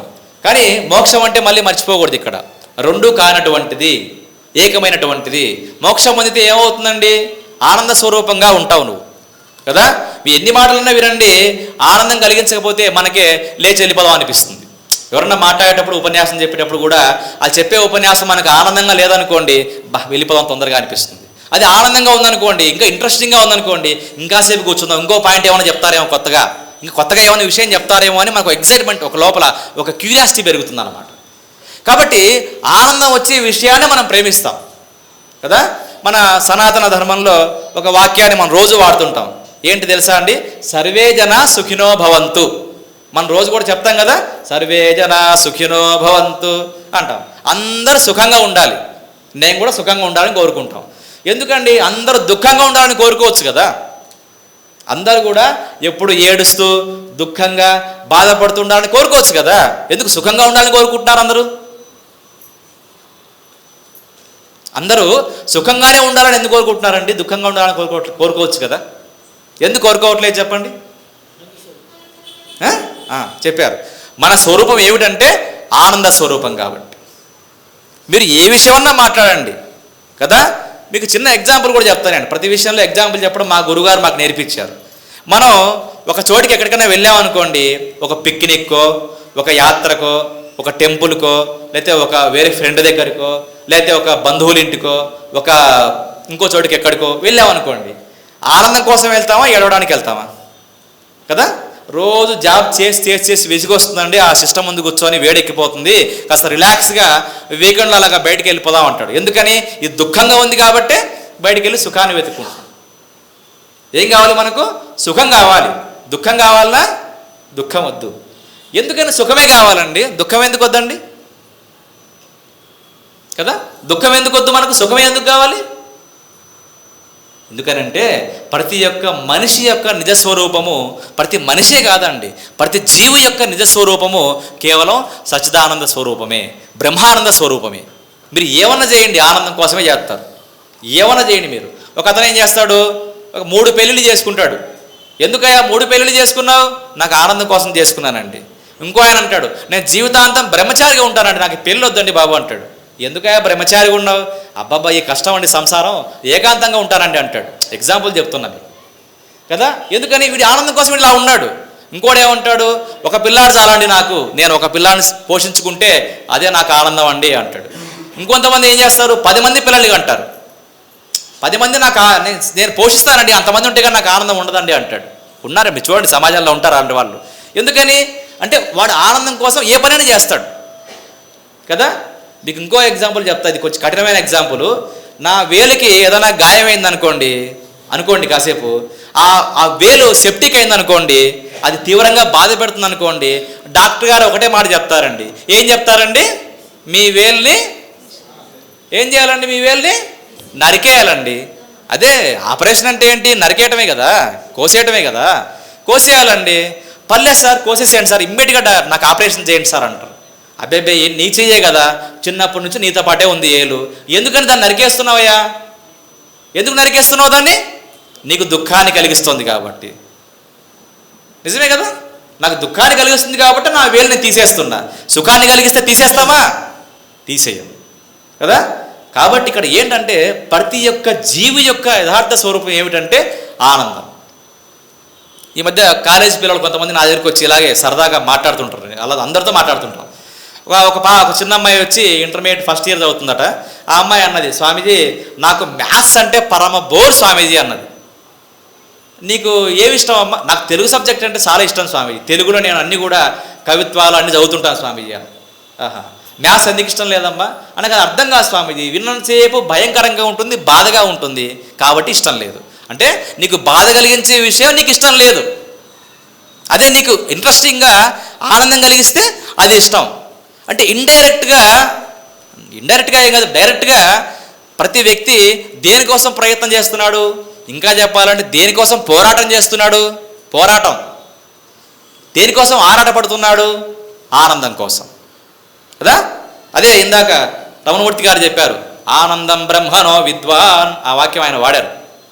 ఆనంద స్వరూపమే బ్రహ్మం. ఈ వాక్యం ఎక్కడుంది తెలుసా అండి? తైత్తిరీయ ఉపనిషత్తులో ఉంది. ఆనంద స్వరూపమే బ్రహ్మం. బ్రహ్మం అంటే మళ్ళీ మీరు ఇటు రెండు తలలు ఊహించుకోవాకండి. బ్రహ్మదేవుడు కాదు, పరబ్రహ్మ స్వరూపం కదా. ఆ పరబ్రహ్మ స్వరూపమే ఆనంద స్వరూపం. ఆ పరబ్రహ్మ స్వరూపమే అందరు కూడా. మరి ఇంతమంది ఉన్నాయి కదండి ఇక్కడ జీవులందరూ. ఆయన వేరు, నేను వేరు, వాళ్ళు వేరు, వీళ్ళు వేరు, దేశాలు వేరు, రాష్ట్రాలు వేరు, జిల్లాలు వేరు, మండలాలు వేరు, ఆ వీధి వేరు, ఈ వీధి వేరు. ఇది సూర్యోదయ కాలనీ, సర్వోదయ కాలనీ. ఏమండి ఇన్ని వేళలు ఉన్నాయి కదా. అదే చెప్పారు, ఇన్ని వేళలు చూసినప్పటికి కూడా అందులో ఉన్న ఏకతత్వాన్ని చూడటమే నీ లక్ష్యమై ఉండాలి. అంతా ఒకటే ఉంటే ప్రత్యేకంగా చూసేదే ఉండండి కదా. అంత విభిన్నంగా ఉన్నప్పటికి కూడా దానిలో ఏకత్వాన్ని చూడటమే నిజమైనటువంటి జ్ఞాని లక్షణం. 18వ అధ్యాయంలో ఓ మాట చెప్తాడు పరమాత్మ, శ్రీకృష్ణ పరమాత్మ, సర్వభూతేషు ఏనైకం భావం అవ్యయ వీక్షతే అవిభక్తం విభక్తేషు తజ్ఞానం విద్ధి సాత్వికం. గుర్తొచ్చుంటుంది, భగవద్గీత చదివే వాళ్ళకి బాగా ఈజీగా అర్థమవుతుంది కదా. అనేక రకాలుగా కనిపించేటువంటి ప్రాణుల్లో, అనేక రకాలుగా కనిపించేటువంటి దేశకాల వస్తువుల్లో ఏకమైనటువంటి పరమాత్మతత్వాన్ని ఎవడైతే చూస్తాడో వాడు నిజమైనటువంటి జ్ఞాని. మిగతా వాళ్ళు అజ్ఞానులే. ఇప్పుడు ద్వేషం ఉంటుందా అండి? ద్వేషం ఉంటుందా అండి? సమాధానం చెప్పండి. ద్వేషం ఉంటుందా అండి? అన్ని ప్రాణుల్లో ఉన్నటువంటి పరమాత్మని చూసినప్పుడు, అన్ని ప్రాణుల్లో ఉన్నది నాలో ఉన్నది ఆయనే తెలిసినప్పుడు ద్వేషం ఎక్కడి నుంచి వస్తుంది మీకు? రమ్మన్నారా, పొమ్మన్నా పోదు కూడా ఆ జ్ఞానం. అదేవిధంగా సమానత్వము అనే మాట కూడా వాడుతున్నారు కాబట్టి బాగా గమనించండి. పరమాత్మ స్వరూపాన్ని సమానత్వంగా తెలుసుకున్నవాడు సమాన స్థితిని పొందుతాడు. అప్పుడు ఎవరిని ద్వేషించడు. మీరు గమనించండి, మహాత్ములు ఎవరు కూడా పాపాత్ములు కూడా దుర్మార్గులు కూడా క్షమిస్తారు. ఎందుకని? వాడు పాపాత్ముడు అండి. మీకు తెలుసా అండి, రామాయణంలో ఒక చిన్న ఘట్టం ఉంటుంది. యుద్ధకాండ సమయంలో రాముల వారు యుద్ధం జరుగుతూ ఉంటుంది. ఎన్నో రోజు నాకు సరి గుర్తు రావట్లేదు. ఒక రోజున రావణాసురుడు విపరీతంగా అలసిపోతే ఆ యుద్ధాన్ని ఆపేసి రాముడు రావణాసురుని దగ్గరికి వెళ్ళి, రావణ, ఈరోజు నువ్వు అలసిపోయావు, ఈరోజు ఇంటికి వెళ్ళు, రెస్ట్ తీసుకో, రేపు పొద్దున్నే మళ్ళీ రాపో అని చెప్తాడు. అదేంటండి, అలసిపోయాడు కదా, చంపేచ్చు కదా వాడిని, అక్కడ ఒక పని అయిపోద్ది కదా, చంపేస్తే ఒక పని అయిపోతుంది కదా అక్కడికి. కానీ చంపడు ఆయన. ఏం చేస్తాడండి, నువ్వు అలసిపోయావయ్యా, ఇంటికెళ్ళు, రేపు పొద్దునే మళ్ళీ రా, యుద్ధం చేద్దాం అంటాడు. మామూలు వాళ్ళైతే ఏం చేస్తారు, దొరికాడురా, చంపేద్దాం ఏంటి, డౌటే లేదు ఇంకా అనుకుంటాడు. ఆ భావనకి ఎంత తేడా ఉంది చూడండి. అందుకే రాముడు దేవుడయ్యాడు. రామాయణంలో ఉంది, మీరు చదవండి కావాలంటే. ఈ రోజు నువ్వు ఇంటికి వెళ్ళి రేపు రావయ్యా అంటాడు. అదే మన శత్రువు మనకు దొరికితే ఏం చేస్తాం, ఫస్ట్ చంపేస్తాం. ఇప్పుడు మన ఇంట్లో ఏదన్నా వస్తువు తీసుకుంటేనే మనకు కోపం వస్తుంది. భార్యను తీసుకెళ్ళిపోయి సంవత్సరం పెట్టుకున్నాడు దగ్గర, రాక్షసుడు వాడు. ఆయన కూడా ఏమన్నాడు, ఇంటికెళ్ళు, రేపు రాపో. మరి ఇప్పుడు ఆయన భగవంతుడా లేకపోతే మామూలు వాడు కదా. రామో విగ్రహవాన్ ధర్మ అన్నారు, మర్యాదా పురుషోత్తముడు అన్నారు. కాబట్టి అవతారాలు వచ్చాయి అంటే వాళ్ళు ఏదో మామూలుగా రాలేదండి. వాళ్ళు సాక్షాత్తు పరమాత్మయే దేశకాలాన్ని బట్టి, ఆ అవసరాన్ని బట్టి ఆ అవతారాన్ని తీసుకొని వచ్చి సమాజానికి ఒక మార్గాన్ని చూపించి వెళ్ళాడు కదా. రాముడి గురించి మనకు రామాయణంలో మాత్రమే తెలుస్తుంది. కానీ యోగ వాసిష్టం అనేటువంటి ఒక గ్రంథం ఉంటుంది. అందులో రాముని యొక్క స్వరూపం ఏంటి చాలా గొప్పగా చెప్తారు. కాబట్టి ఇక్కడ బాగా గమనించాల్సింది ఏంటంటే, ప్రతి విషయంలోనూ, ప్రతి సబ్జెక్ట్లోనూ మనం నేర్చుకోవాల్సిన విషయం ఏమిటంటే, అద్వైతము అని అంటున్నారు కదా. అద్వైతం అంటే ఏంటి, అసలు నేనెందుకు ప్రయత్నం చేయాలి కదా, సమానత్వాన్ని ఎలా సాధించాలి, నాకు ఎవరి మీద ద్వేషం లేకుండా చేసుకోవాలంటే నేను ఏ విధంగా ప్రయత్నం చేయాలంటే, నువ్వు ఉద్ధరించుకో. ఫస్ట్ పక్క వాళ్ళ ఉద్ధరణకు కూడా నువ్వు పాటుపడు. అది ఎలా సాధ్యమవుతుంది తెలుసా అండి, అందరిలో ఉన్నటువంటి పరమాత్మ యొక్క స్వరూప జ్ఞానాన్ని పొందితేనే సాధ్యమవుతుంది. ఇందాక నేను ఎగ్జాంపుల్లో చెప్పాను, వంట చేయడానికి ఎలాగైతే నిప్పు కావాలో మనం వ్యక్తిగతంగా ఎదగడానికి జ్ఞానం కావాలి. మీకు ఒకటి చెప్పనా అండి ఎగ్జాంపుల్, ఒక గొప్ప వ్యక్తి ఉన్నాడు అనుకోండి, గొప్ప జ్ఞానం ఉన్న వ్యక్తి ఉన్నాడు అనుకోండి, ఆ వ్యక్తిలోంచి జ్ఞానం తీసేస్తే ఆ వ్యక్తి శూన్యం. ఎందుకని, జ్ఞానం లేకపోతే వ్యక్తే లేడు, అక్కడ ఉన్నా లేనట్టే. ఒక కుమ్మరివాడు అనుకోండి ఫర్ ఎగ్జాంపుల్కు, వాడు ఏం చేస్తాడు? కుండలు తయారు చేస్తాడు. కుండలు తయారు చేస్తాడు కాబట్టి అందరూ అతని దగ్గరికి వెళ్ళి ఆ కుండలు కొంటారు, అతనితో మాట్లాడతారు, అతనితో వ్యవహారం చేస్తారు. అతనిలో నుంచి ఆ కుండలు తయారు చేసే జ్ఞానం లేదనుకోండి, అప్పుడు అతని దగ్గరికి వెళ్తారు ఎవరైనా? వెళ్ళరు. ఎందుకని అంటే ఒక మనిషి, ఒక వ్యక్తి అంటే ఏమిటి తెలుసా అండి? జ్ఞానమే. జ్ఞాన స్వరూపుడే వ్యక్తి. జ్ఞానం మనలో కొద్దో గొప్ప ఉందే కాబట్టి ఇక్కడికి వచ్చి అందరం కూర్చున్నాం, 4 మాటలు చెప్పుకుంటున్నాం, 4 మాటలు వింటున్నాం కూడా. కాబట్టి గమనించాల్సిన విషయం ఏమిటంటే జ్ఞానాన్ని పెంచుకునే ప్రయత్నం చేస్తూ ఉంటే మనలో ఆటోమేటిక్గా ఆత్మోద్ధరణ అనేది జరుగుతుంది. జరుగుతున్న క్రమంలో వ్యక్తి కాస్త శక్తిగా మారి ఈ శక్తి పరిపూర్ణత్వాన్ని పొందుతుంది. బాగా గమనించండి, ప్రతి మనిషిలో శక్తి ఉంటుంది, ప్రతి మనిషిలో జ్ఞానం ఉంటుంది. ప్రతి మనిషి కూడా శాశ్వతంగా ఉండాలనుకుంటాడు. ఎవరు కూడా నాశనం అయిపోవాలనుకోడు, శాశ్వతంగా ఉండాలనుకుంటాడు. ప్రతి మనిషి కూడా శాశ్వతంగా ఉండాలండి. ఏడుస్తూ ఉండాలనా? లేదు లేదు లేదు, ఎప్పుడు కూడా ఆనందంగా ఉండాలనుకుంటాడు. కాబట్టి ఇక్కడ విషయం ఏంటంటే శాశ్వతంగా ఉండాలి అనుకోవడం, అదేవిధంగా ఎప్పుడు ఆనందంగా ఉండాలనుకోవడం జీవుడి యొక్క సహజ స్వరూపమైనటువంటి ఆత్మస్వరూపమే. కానీ తెలియకుండా ఈ శరీరంలోనూ ఈ జన్మల్లోనూ మనం ఉండడం వల్ల ఈ యొక్క రోగాలు, ఈ దుఃఖాలన్నీ మనం పొంది దుఃఖాల్లో మునిగి ఈ దుఃఖాల్లోంచి ఎలా బయటపడాలి అనే ఆలోచనలోనే జీవితాలు కొనసాగుతూ ఉన్నాయి. గమనించాల్సిన విషయం ఏంటంటే ప్రతి వ్యక్తి కూడా తన జీవితాన్ని తను ఉద్ధరించుకుంటూ ఉంటే ఆటోమేటిక్గా సమాజం కూడా బాగుపడుతుంది. అది ఎలా సాధ్యం అవుతుంది? కేవలం జ్ఞానం వల్లే. జ్ఞానం వల్లే సాధ్యం అవుతుంది. ఏ విధమైన జ్ఞానం? భగవంతుడికి సంబంధించిన జ్ఞానం, ఊళ్ళో జ్ఞానం కాదు. ఊళ్ళో జరిగేటువంటి రాజకీయాలకు సంబంధించి కాదు, ఏదో జరిగేటువంటి విషయాల గురించి కాదు. నువ్వు భగవంతుడి గురించి తెలుసుకో, నువ్వెవరో నీకు తెలుస్తుంది. భగవంతుడి గురించి తెలియకుండా ఏమీ తెలియదు కదా. ఒక ఆయన అన్నాడు ఈ మధ్య, ఒక వ్యక్తి మాట్లాడుతూ, ఆయన దేవుని నమ్మడు. ఏమండి ప్రపంచం అంతా ఎలా ఉందండి? ప్రపంచం అదే ఏర్పడిందండి, అలాగే వచ్చేసిందండి, అలా నడుస్తుందండి, అలాగే ఉందండి. ఎలా అయిపోతుందండి? ఏదో రోజు మళ్ళీ నాశనం అయిపోతుందండి. తర్వాత ఏమవుతుందో నాకు తెలియదండి, సైన్స్లో అంతే ఉందండి అన్నాడు. ఈ సైన్స్కి మూలం ఏమిటి? మనిషి యొక్క బుద్ధి. ఈ మనిషి బుద్ధిని సృష్టించిన వాడెవడు? సమాధానం లేదు. ఇప్పుడు సైన్స్ అంత డెవలప్ అయిందండి, చాలా సైన్స్లో ఉన్నామండి, మన సైన్స్ కాలంలో ఉన్నామండి, కంప్యూటర్ కాలంలో ఉన్నామండి. ఇప్పుడేంటండి ఇవన్నీ అంటుంటారు. కంప్యూటర్ కనిపెట్టింది మన బుద్ధే కదా, సైన్స్ని కనిపెట్టింది మన బుద్ధే. ఈ బుద్ధిని కనిపెట్టింది ఎవరండి? బుద్ధిని కనిపెట్టింది ఎవరికి వాళ్ళకి సహజంగా వచ్చిందా? సహజంగా ఏదన్నా వస్తుందా? ఒక పిల్లవాడు ఉండాలంటేనే 2 తల్లిదండ్రులు ఉండాలి, తల్లిదండ్రులు 2 ఉండాలి. ఆ పిల్లవాడు లేడు లేకపోతే అనాథ పిల్లాడండి. అనాథ పిల్లాడైనా సరే తల్లిదండ్రులు ఉంటేనే వాడు ఉంటాడు. వాళ్ళు చనిపోయి ఉండొచ్చు, లేకపోతే వాళ్ళు ఎక్కడో ఉండొచ్చు. మరి ఒక చిన్న పిల్లాడు ఉండాలంటేనే తల్లిదండ్రులు ఉండాలి కదా. మరి ఇంత బ్రహ్మాండాన్ని సృష్టించినటువంటి సృష్టికర్త ఆ పరమాత్మ లేడని ఎలా చెప్పగలుగుతాం? నేను అడిగాను ఆ మనిషిని, ఆ వ్యక్తికి చెప్పాను, అయ్యా ఈ ప్రపంచం అంతా ఒకటి ఉంది అంటే దీన్ని సృష్టించిన వాడు ఒక ఆయన ఉన్నాడు, పరమాత్మ. ఆ పరమాత్మని అనేక మంది అనేక రకాలుగా పిలుస్తున్నారు, పిలవండి, తప్పేం లేదు, మీ ఇష్టం అది. కానీ ఆ పరమాత్మని చేరుకోవడానికి ప్రయత్నం చేయండి. మీరు పిలుస్తూ ఆగిపోకండి కదా, ఆయన గురించి ప్రయత్నం చేయండి, ఆయన్ని చేరుకోండి, అదే మోక్షం. అటువంటి ఆ మోక్షాన్ని చేరుకోవడానికే మనకు మానవ జన్మ వచ్చింది తప్ప మిగతా పనులు చేయడానికి కాదు.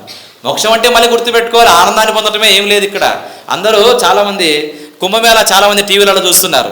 కొన్ని లక్షల మంది స్వామీజీలు వచ్చారు, సాధువులు, నాగా సాధువులని, ఆ ఘోరాలని, ఏదో రకరకాల వాళ్ళంతా వచ్చారు. ఇన్ని లక్షల మంది కదా, ఎందుకని ఆ సాధనా మార్గంలోకి వెళ్ళారండి? పిచ్చోళ్ళ వాళ్ళేమైనా? ఒక ఆయన ఎవరో ఇంజనీర్ అట, ఇంజనీరింగ్ కూడా వదిలేసి సన్యాసం తీసుకున్నారట. ఎందుకండి సన్యాసం తీసుకున్నారు? మీరు పిచ్చెక్కి తీసుకున్నారా? కాదు కాదు, మిగతా అన్నీ కూడా అడ్డంకి లేకుండా తొలగించుకొని పరమాత్మ ఏకమైనటువంటి ఆనంద స్వరూపాన్ని పొందడానికి క్లియర్ చేసేసుకొని ప్రయత్నం చేశాడు. ఇన్ని లక్షల మంది ఎందుకున్నారు ఈ రోజున అంటే వాళ్ళందరూ కూడా సత్యాన్ని అన్వేషిస్తున్నారు. అలా సత్యాన్ని అన్వేషించిన వాళ్ళే ఇదిగో మన ఎదురుగా ఫోటోలలో కనిపించేటువంటి మహానుభావులు అందరూ వాళ్ళే. ఆ మహానుభావుల్లో రేపొద్దున మనం కూడా ఒకరం కావచ్చేమో. ఎందుకు కాకూడదండి? సామాన్య మానవుడే గొప్పవాడు అవుతాడు. ఇందాక నేను సేల్స్ కౌంటర్లోకి వెళ్ళి ఓ పుస్తకం చదువుతున్నా. ఒక మహానుభావుడిని భోజనానికి వెళ్తే ఆయన తోసేశారట. ఆ భోజనం పెట్టలేదట, ఆయన భోజనం పెట్టకుండా తోసేశారట. నీకు భోజనం పెట్టం, నువ్వు చాలా భయంకరంగా ఉన్నావు, ఇబ్బందిగా ఉన్నావు, నీకు భోజనం పెట్టడం తోసేశారట. ఆయన కోపం వచ్చింది, నేను కూడా మనిషినే కదా, నేను భోజనం కోసం వెళ్తే నాకు భోజనం ఎందుకు పెట్టలేదు అని చెప్పి వాళ్ళందరి పట్ల వివక్షని దూరం చేయాలా, ఆ అసమానత్వాన్ని దూరం చేయాలని నడుం కట్టాడు. ఆయన ఎవరో కాదండి, పెరియార్ ఆయన చిన్నప్పటి జీవితంలో జరిగిన విషయం. కాబట్టి ఇలా చెప్పుకుంటూ పోతే ఎన్నో విషయాలు వస్తాయి కదా. శంకరాచార్యుల వారు కూడా ఎన్నో విషయాలు మనకు ప్రతిపాదించారు. ఇంకోటి ఏంటంటే మనందరం కూడా పుణ్యకర్మలు చేస్తూ ఉంటాం. దాన ధర్మాలు కావచ్చు, యజ్ఞయాగాదులు కావచ్చు, ఎన్నో కర్మలు చేస్తూ ఉంటాం. అవన్నీ చేయాలి, తప్పకుండా చేయాలి. కానీ ఆ కర్మల దగ్గర కాకుండా జ్ఞానాన్ని కూడా అభ్యాసం చేయాలి. ఏమిటంటే జ్ఞానాన్ని అభ్యాసం చేయటం, మన గ్రంథాలు చదవటం కావచ్చు, మహాత్ములు చెప్పినటువంటి విషయాల్ని అధ్యయనం చేయడం కావచ్చు, శ్రవణం చేయడం కావచ్చు, ఇవన్నీ కూడా చేస్తూ ఉంటే ఏమవుతుందంటే ఎప్పుడైతే ఆ జ్ఞానం మనలో పెరుగుతూ ఉంటుందో అప్పుడు మనలో అజ్ఞానం అనేది కాస్త తొలగిపోతుంది. బాగా గమనించండి, చీకటి ఉందండి, ఒక గదిలో చీకటి ఉందండి. ఆ చీకటి పోవాలంటే ఏం చేయాలండి? చీకటి పోవాలంటే ఏం చేయాలండి? అక్కడ ఒక లైట్ వెలిగించాలి కదా. లేదండి మేము ఒక పార తీసుకెళ్ళి ఒక పాత్ర తీసుకెళ్ళి మేము ఆ పాత్ర చీకటి అంతా బయట వేస్తాం. ఎప్పటికైనా సాధ్యం అవుతుందా అండి? చీకటిని మొత్తాన్ని కూడా మనం పాత్ర తీసుకెళ్ళి బయటకు వేయగలమా? వేయలేం. ఎందుకని? చీకటి అనేటువంటిది అది కనిపించేది కాదు, కానీ ఉంటుంది. ఆ చీకటి పోవాలంటే ఏం చేయాలి? జస్ట్ ఒక దీపాన్ని వెలిగిస్తే ఆ చీకటి మొత్తం కూడా మాయమైపోతుంది, అంత ప్రకాశం అవుతుంది. అలాగే అజ్ఞానంలో ఉన్నాం మనం, జీవులుగా ఉన్నాం మనం, దుఃఖంలో ఉన్నాం మనం. ఎందుకని ఇన్ని మన రకాలైనటువంటి దుఃఖాలు అనుభవిస్తున్నాం మనం? ఈ దుఃఖాల నుంచి ఎప్పుడు విముక్తి కలుగుతుంది నాకంటే ఒకటే, జ్ఞానాదేవతు కైవల్యం. 4వ అధ్యాయంలో భగవంతుడు ఒక మాట చెప్తాడు, నహి జ్ఞానేన సదృశం పవిత్రమిహ విద్యతే కదా. జ్ఞానం కంటే గొప్పది ఏది లేదండి అంటారు. మిగతా గొప్పవి కాదని కాదు ఇక్కడ, అలా కాదు. అంటే డైరెక్ట్గా జ్ఞానం ద్వారానే నీకు మోక్షం కలుగుతుంది కాబట్టి మిగతావన్నీ సహకారం చేస్తాయి. కాబట్టి జ్ఞానం ద్వారానే నువ్వు మోక్షాన్ని పొందుతావు. ఆ జ్ఞానాన్ని కూడా ఎలా సాధించాలట? ఆకాశంలోంచి ఏదో ఊడి పడదు మనకు. ఆ జ్ఞానం కూడా స్వప్రయత్నం చేస్తూ ఉంటే అనేక జన్మల్లో అతనికి ఆ జ్ఞానం అనేది ప్రాప్తిస్తుంది. ఆ ప్రాప్తించినప్పుడు అతను జీవుడు కాస్త పరమాత్మ అయిపోతాడు. కాబట్టి ఇక్కడ విషయం ఏంటంటే ప్రతి మనిషి కూడా ఉద్ధరింపబడాలి, ప్రతి మనిషి కూడా పరమాత్మని చేరుకోవాలి. ఎలాగైతే అవిద్య పోవాలంటే విద్యయే ఇక్కడ సాధనం, అజ్ఞానం పోవాలంటే జ్ఞానమే సాధనం, చీకటి పోవాలంటే వెలుగే సాధనం. కాబట్టి ఇలా ఆచార్యుల వారు చెప్తూ ఉన్నారు. మరి తర్వాత ఒక్క శ్లోకాన్ని మాత్రం నేను చెప్పి ఈ పూట ఉపన్యాసం ముగిస్తాను. పరిచ్ఛిన్న ఇవ జ్ఞానాత్ తన్నాశే సతి కేవలః స్వయం ప్రకాశతే హ్యాత్మ మేఘాపాయేం శుమానివ. మనకు సాధారణంగా ఒక డౌట్ వస్తుంది, ఏంటంటే నేనేమో మనిషిని, నేనేమో జీవుణ్ణి, నేనేమో చాలా పరిమితమైన శక్తి ఉన్నవాడిని, నేనేమో ఇక్కడ పుట్టాను, ఇలా ఉన్నాను, నాది ఈ ఊరు, ఈ వ్యవహారం అని ఇలా లిమిటెడ్గా తనను తాను ఊహించుకుంటూ ఉంటాడు. ఎవరయ్యా నువ్వు? నా పేరు ఇదండి. ఆహా, ఎక్కడ పుట్టావు? పలానా ఊళ్ళో పుట్టానండి, నా తల్లిదండ్రులు పలానా వాళ్ళండి. నీ వయసు ఎంత? నా వయసు ఇంత అండి. ఏం చేస్తావు? ఇది చేస్తానండి, అంతే. అంతకుమించి ఏమన్నా ఉందా అండి? నేను ఇంతేనండి, నా జీవితం ఇంతేనండి. నీ జీవితం ఇంతే కాదు, నువ్వు ఇంతే కాదు, అసలు నువ్వెవరో తెలుసుకో ఫస్ట్ కదా. ఒక పరమాత్మ స్వరూపమే అన్ని రూపాల్లో నీలో కూడా ఉంది. అంత సులభంగా ఆయన మాట చెప్పలే కదా. మమై వాంసో జీవోలోకి అన్నాడు కదా 15వ అధ్యాయంలో. నా రూపమే ఇక్కడ ఉందయ్యా నీ రూపంలో అన్నాడు, నేనే నీ రూపంలో ఉన్నా అన్నాడు. మరి ఉన్నా అన్న తర్వాత దాన్ని నమ్మాలి మనం. పరమాత్మే నాలో ఉన్నాడు ఇక్కడ, నేను కాదు ఉండేది ఇక్కడ కదా. నేను ఇక్కడ ఉన్నాను అనుకోవడం అజ్ఞానం, ఆయన ఉన్నాడు ఇక్కడ అనుకోవడం జ్ఞానం. నేను ఇలా పరమాత్మ స్వరూపుణ్ణి అయి ఉన్నాను అన్నప్పుడు నీకు భయం ఏముంది ఇక్కడ? ఎందుకనంటే నేను చనిపోతాను, పుడతాను, నాకు ఈ బంధాలు ఉన్నాయి, ఈ దుఃఖాలు ఉన్నాయి, నేను ఇంతే అనుకుంటే ఎప్పటికీ ఇంతే ఉంటాను.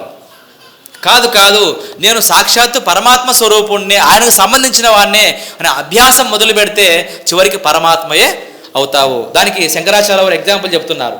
పరిచ్ఛిన్న ఇవ అజ్ఞానాత్. నీవు పరిమితమైన స్వరూపుగా భావించుకుంటున్నావంటే దానికి కారణం ఏమిటంటే అజ్ఞానమే. తన్నాశే సతి కేవలః. ఆ అజ్ఞానం నశించిపోయినప్పుడు నీవు కేవలం పరమాత్మ స్వరూపుడిగానే మిగులుతావు. ఎలా అట? స్వయం ప్రకాశతే ఆత్మ మేఘాపాయే అంశుమానివ. మనకు వెన్నెల పూర్ణమి నాడు వెన్నెల కాస్తూ ఉంటుంది. మనకు వెన్నెల కాస్తూ ఉన్న సందర్భంలో కొన్ని మేఘాలు అడ్డం వస్తాయి కదండి. వెన్నెల కాస్తూ ఉన్నప్పుడు మేఘాలు అడ్డం వచ్చినప్పుడు ఏమవుతుందంటే చంద్రుడు కనిపించకుండా మాయమైపోతాడు అర్థమైంది కదా? చంద్రుడికి మేఘాలు అడ్డం వచ్చాయి, మనకు చంద్రుడు కనిపించట్లేదు. ఈ ఎగ్జాంపుల్ ఒకటి చెప్తాను జాగ్రత్తగా. మేఘాలు అడ్డం వచ్చాయి చంద్రుడికి, మేఘాలు అడ్డం రావడం వల్ల నాకు చంద్రుడు కనిపించట్లేదు. కాబట్టి కనిపించట్లేదు కదండి, చంద్రుడు కనిపించట్లేదు అనే విషయం మనకు ఎవరి వెలుగులో తెలుస్తుంది? మళ్ళీ ఎవరి వెలుగులో తెలుస్తుంది ఆ విషయం? చంద్రుడు నాకు కనిపించట్లేదు అనే విషయం మనకు ఎవరి వెలుగులో తెలుస్తుంది? చంద్రుడి యొక్క వెలుగులోనే తెలుస్తుంది మనకు. మళ్ళీ ఇంకో లైట్ ఏమన్నా వేసుకున్నాం అక్కడ. ఇంకా వేరే విధంగా చెప్తా. పొద్దున్నే పూట మరి వర్షాకాలంలో కూడా బాగా దట్టమైనటువంటి మేఘాలు వస్తాయి మనకు. వర్షాకాలంలో ఎక్కువ మేఘాలు ఉంటాయి కదా, ఎక్కువ క్లౌడీగా ఉంటుంది కదా. ఈరోజంతా సూర్యుడు కనిపించట్లేదండి, అంతా మేఘాలే ఉన్నాయండి, పొద్దున్న నుంచి మేఘాలే ఉన్నాయండి, సూర్యుడు జాడ లేదండి అంటాం మనం. సూర్యుడు కనిపించట్లేదు అనే విషయాన్ని ఎవరి వెలుగులో చెప్పాం మనం? ఎవరి వెలుగులో చెప్పామండి? సూర్యుడి వెలుగులోనే చెప్పాం. కానీ కనిపించట్లేదు అంటున్నాం మళ్ళీ. అదే మాయ. సూర్యుడు కనిపించట్లేదు అంటున్నాము, కానీ ఆ మాట ఎవరి వెలుగులో చెప్తున్నాం? మళ్ళీ సూర్యుడి వెలుగులోనే చెప్తున్నాం. అలాగే భగవంతుడు ఎవరో నాకు కనిపించట్లేదండి అంటున్నాము కదా, ఆ విషయం కూడా ఆయన జ్ఞానం వల్లే మనం చెప్తున్నాం ఇక్కడ. కాబట్టి పరమాత్మను తెలుసుకోవడానికి, ఆనందాన్ని పొందడానికి పెద్ద కష్టమేం లేదండి. ఏదో అంతా అన్ని వదిలేసి అరణ్యాలకు వెళ్ళిపోయి తపస్సులు చేసేయాలి ఏదో అంతా అని అనుకోబాకండి. ప్రయత్నం చేస్తూ ఉంటే ఆయన అనుగ్రహం కలిగి మనం మోక్షాన్ని పొందేటువంటిది జరుగుతుంది. అప్పుడే మనలో ఆనందం కలుగుతుంది, అప్పుడే సమానత్వం అనేది వస్తుంది. చూడండి, మీరు నిద్రలో ప్రతి మనిషి సమానమే అన్నాడు కదా ఆయన. ఎవరు? అన్నమాచార్యులు వారు, స్వామివారు పక్కనే ఉన్నారు. నిండార రాజు నిద్రించు నిద్రయునొకటే, అండనే బంటు నిద్ర అదియునొకటే అన్నాడు. ఎందుకని? నిద్రించేటప్పుడు వాడు ఎంత గొప్పవాడైనా ఒకటే నిద్ర, ఎంత సామాన్యుడైనా ఒకటే నిద్ర. అలాగే పరమాత్మ స్వరూపంలో సామాన్యుడు, గొప్పవాడు, వీడు ధనవంతుడు, వీడు దరిద్రుడు, ఈ భావాలు లేవు. పరమాత్మకు లేవు, మనిషికి ఉన్నాయి అవన్నీ కూడా. కాబట్టి ఎప్పుడైతే పరమాత్మ స్వరూపాన్ని తెలుసుకుంటాడో జీవులందరూ కూడా, అప్పుడు ఏకత్వాన్ని పొంది సమానత్వం అనేది ప్రాప్తిస్తుంది. అందుకే ప్రయత్నం చేయాల్సింది ఎక్కడ అంటే బాహ్యంగానే కాదండి, లోపల కూడా చేయాలి. బాహ్యంగా అంత సమానం ఎట్ట అవుతుంది? కొంత ప్రయత్నం చేస్తే అవుతుంది, చాలా ప్రయత్నం చేయాలి, కానీ లోపల చాలా ఈజీగా అయిపోతుంది. ఎందుకని? అందరిలో ఉన్నది భగవంతుడే, ఎవరిని ద్వేషించాలి నేను కదా. ఇప్పుడు మా గురుదేవులు చిన్మయానంద స్వామి వారు ఒక ఎగ్జాంపుల్ చెప్తారు. ఒక కుక్క ఒక అద్దాలు ఉన్నటువంటి గదిలోకి వెళ్ళిందట. చుట్టూ అద్దాలు ఉన్నాయట, ఆ గదిలోకి వెళ్ళిందట. ఈ కుక్క ఏమనుకుంటుందట అంటే, ఇక్కడ నాతో పాటుగా ఇంకా 20-30 కుక్కలు ఉన్నాయనుకుంటుందట. ఎన్ని కుక్కలు ఉన్నాయి? ఇంకా 20-30 కుక్కలు ఉన్నాయి అని చెప్పి అద్దంలో చూసి గట్టిగా మరుగుతుందట. ప్రతి అద్దాన్ని చూడటం, మొరగటం, ఇటు చూడటం, మొరగటం, వెనక్కి చూడటం, మొరగటం. ఇది మరుగుతుంటే అద్దంలో ఉన్న కుక్క ఊరికే ఉంటుందా? అది కూడా మరుగుతోంది. నిజానికి 2 కుక్కలు ఉన్నాయా అక్కడ? పోనీ 30 కుక్కలు ఉన్నాయా? ఎన్ని ఉన్నాయండి? ఒకటే. అలాగే ఇంతమంది రూపాల్లో ఇంతమంది ఇక్కడ ఉన్నారా? ఉన్నట్టుగా కనబడుతున్నారు. నిజానికి పాపం ఏం చేస్తాం, మన అజ్ఞానంలో ఉన్నాం కాబట్టి. అందరిలో ఉన్నవాడెవడు? మీరు సమాధానం చెప్తేనే మీకు అర్థమైంది అనుకుంటా. లేకపోతే ఏదో నేను చెప్పేసుకుంటే వెళ్ళిపోతున్నా, స్వామి ఏదో తనకు వచ్చింది చెప్పేస్తున్నాడు, మాకు అర్థం కావట్లేదురా బాబా అన్నట్టు అనుకుంటారేమో కదా. అందరిలో ఉన్నవాడెవడు? ఒకడే ఉన్నాడు. మనకు అర్థం కావాలంతే. అర్థం కానంత వరకు వేరువేరుగా ఉన్నారు, అర్థమైతే ఒకడే ఉన్నాడు.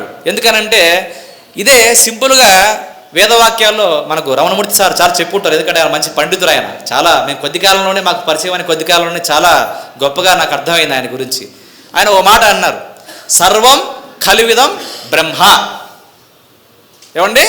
సర్వం కల్విదం బ్రహ్మ.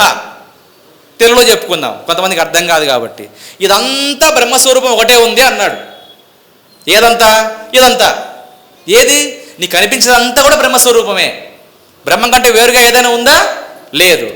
మరి వేరుగా లేదు కదా, ఉన్నది పరమాత్మే కదా. మరి నాకు కనిపించట్లేదే. కనిపించకపోవడం నీ తప్పు, ప్రయత్నం చేయడం నీకు ఉన్నటువంటి కర్తవ్యం. కాబట్టి అందరిలో ఉన్న పరమాత్మని తెలుసుకోవడానికి చేసే ప్రయత్నంలోనే ప్రతి మనిషి కూడా ఆనందాన్ని పొంది మోక్షాన్ని పొందుతాడు. అటువంటి మోక్షాన్ని అందరం కూడా ప్రయత్నం ద్వారా తెలుసుకోవాలి. దానికి మరి ఎంతోమంది ఆచార్యులు ఎన్నో విధాలుగా మనకు జ్ఞానాన్ని బోధించారు. ఆ జ్ఞానాన్ని మనం అనుసరిస్తూ ముందుకెళ్ళే ప్రయత్నం చేద్దాం. ఇలాంటి వేదాంత ఉపన్యాసాలు మొదలుపెట్టినప్పుడు సమయం అనేది మన చేతుల్లో ఉండదు. దాదాపుగా నేను కూడా చాలా కాలమైంది అద్వైతం గురించి మాట్లాడక. వారు అదే మాట్లాడారు స్వామి, మీకు కూడా మళ్ళీ తిరిగి మీకు పురస్చరణగా ఉంటుందని అడిగారు కాబట్టి నేను అదే చెప్పాను. ఇందులో ఏవైనా మాటల్లో ఏమైనా తేడాలు కానీ ఏమైనా తప్పులు ఉంటే పెద్దలందరూ నన్ను మన్నించాలి. అదేవిధంగా ఏదైనా సారం ఉంటే అది మీరు తీసుకోండి, ఉపయోగించుకోండి. అందరికి కూడా హరి ఓం ప్రణామాలు. జై భారత్.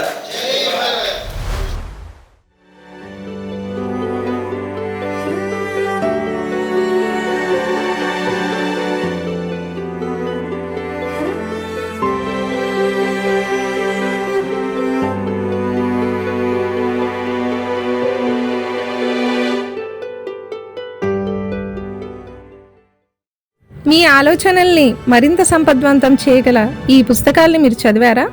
ప్రతులకు జై భారత్ పబ్లికేషన్స్ 9848030089.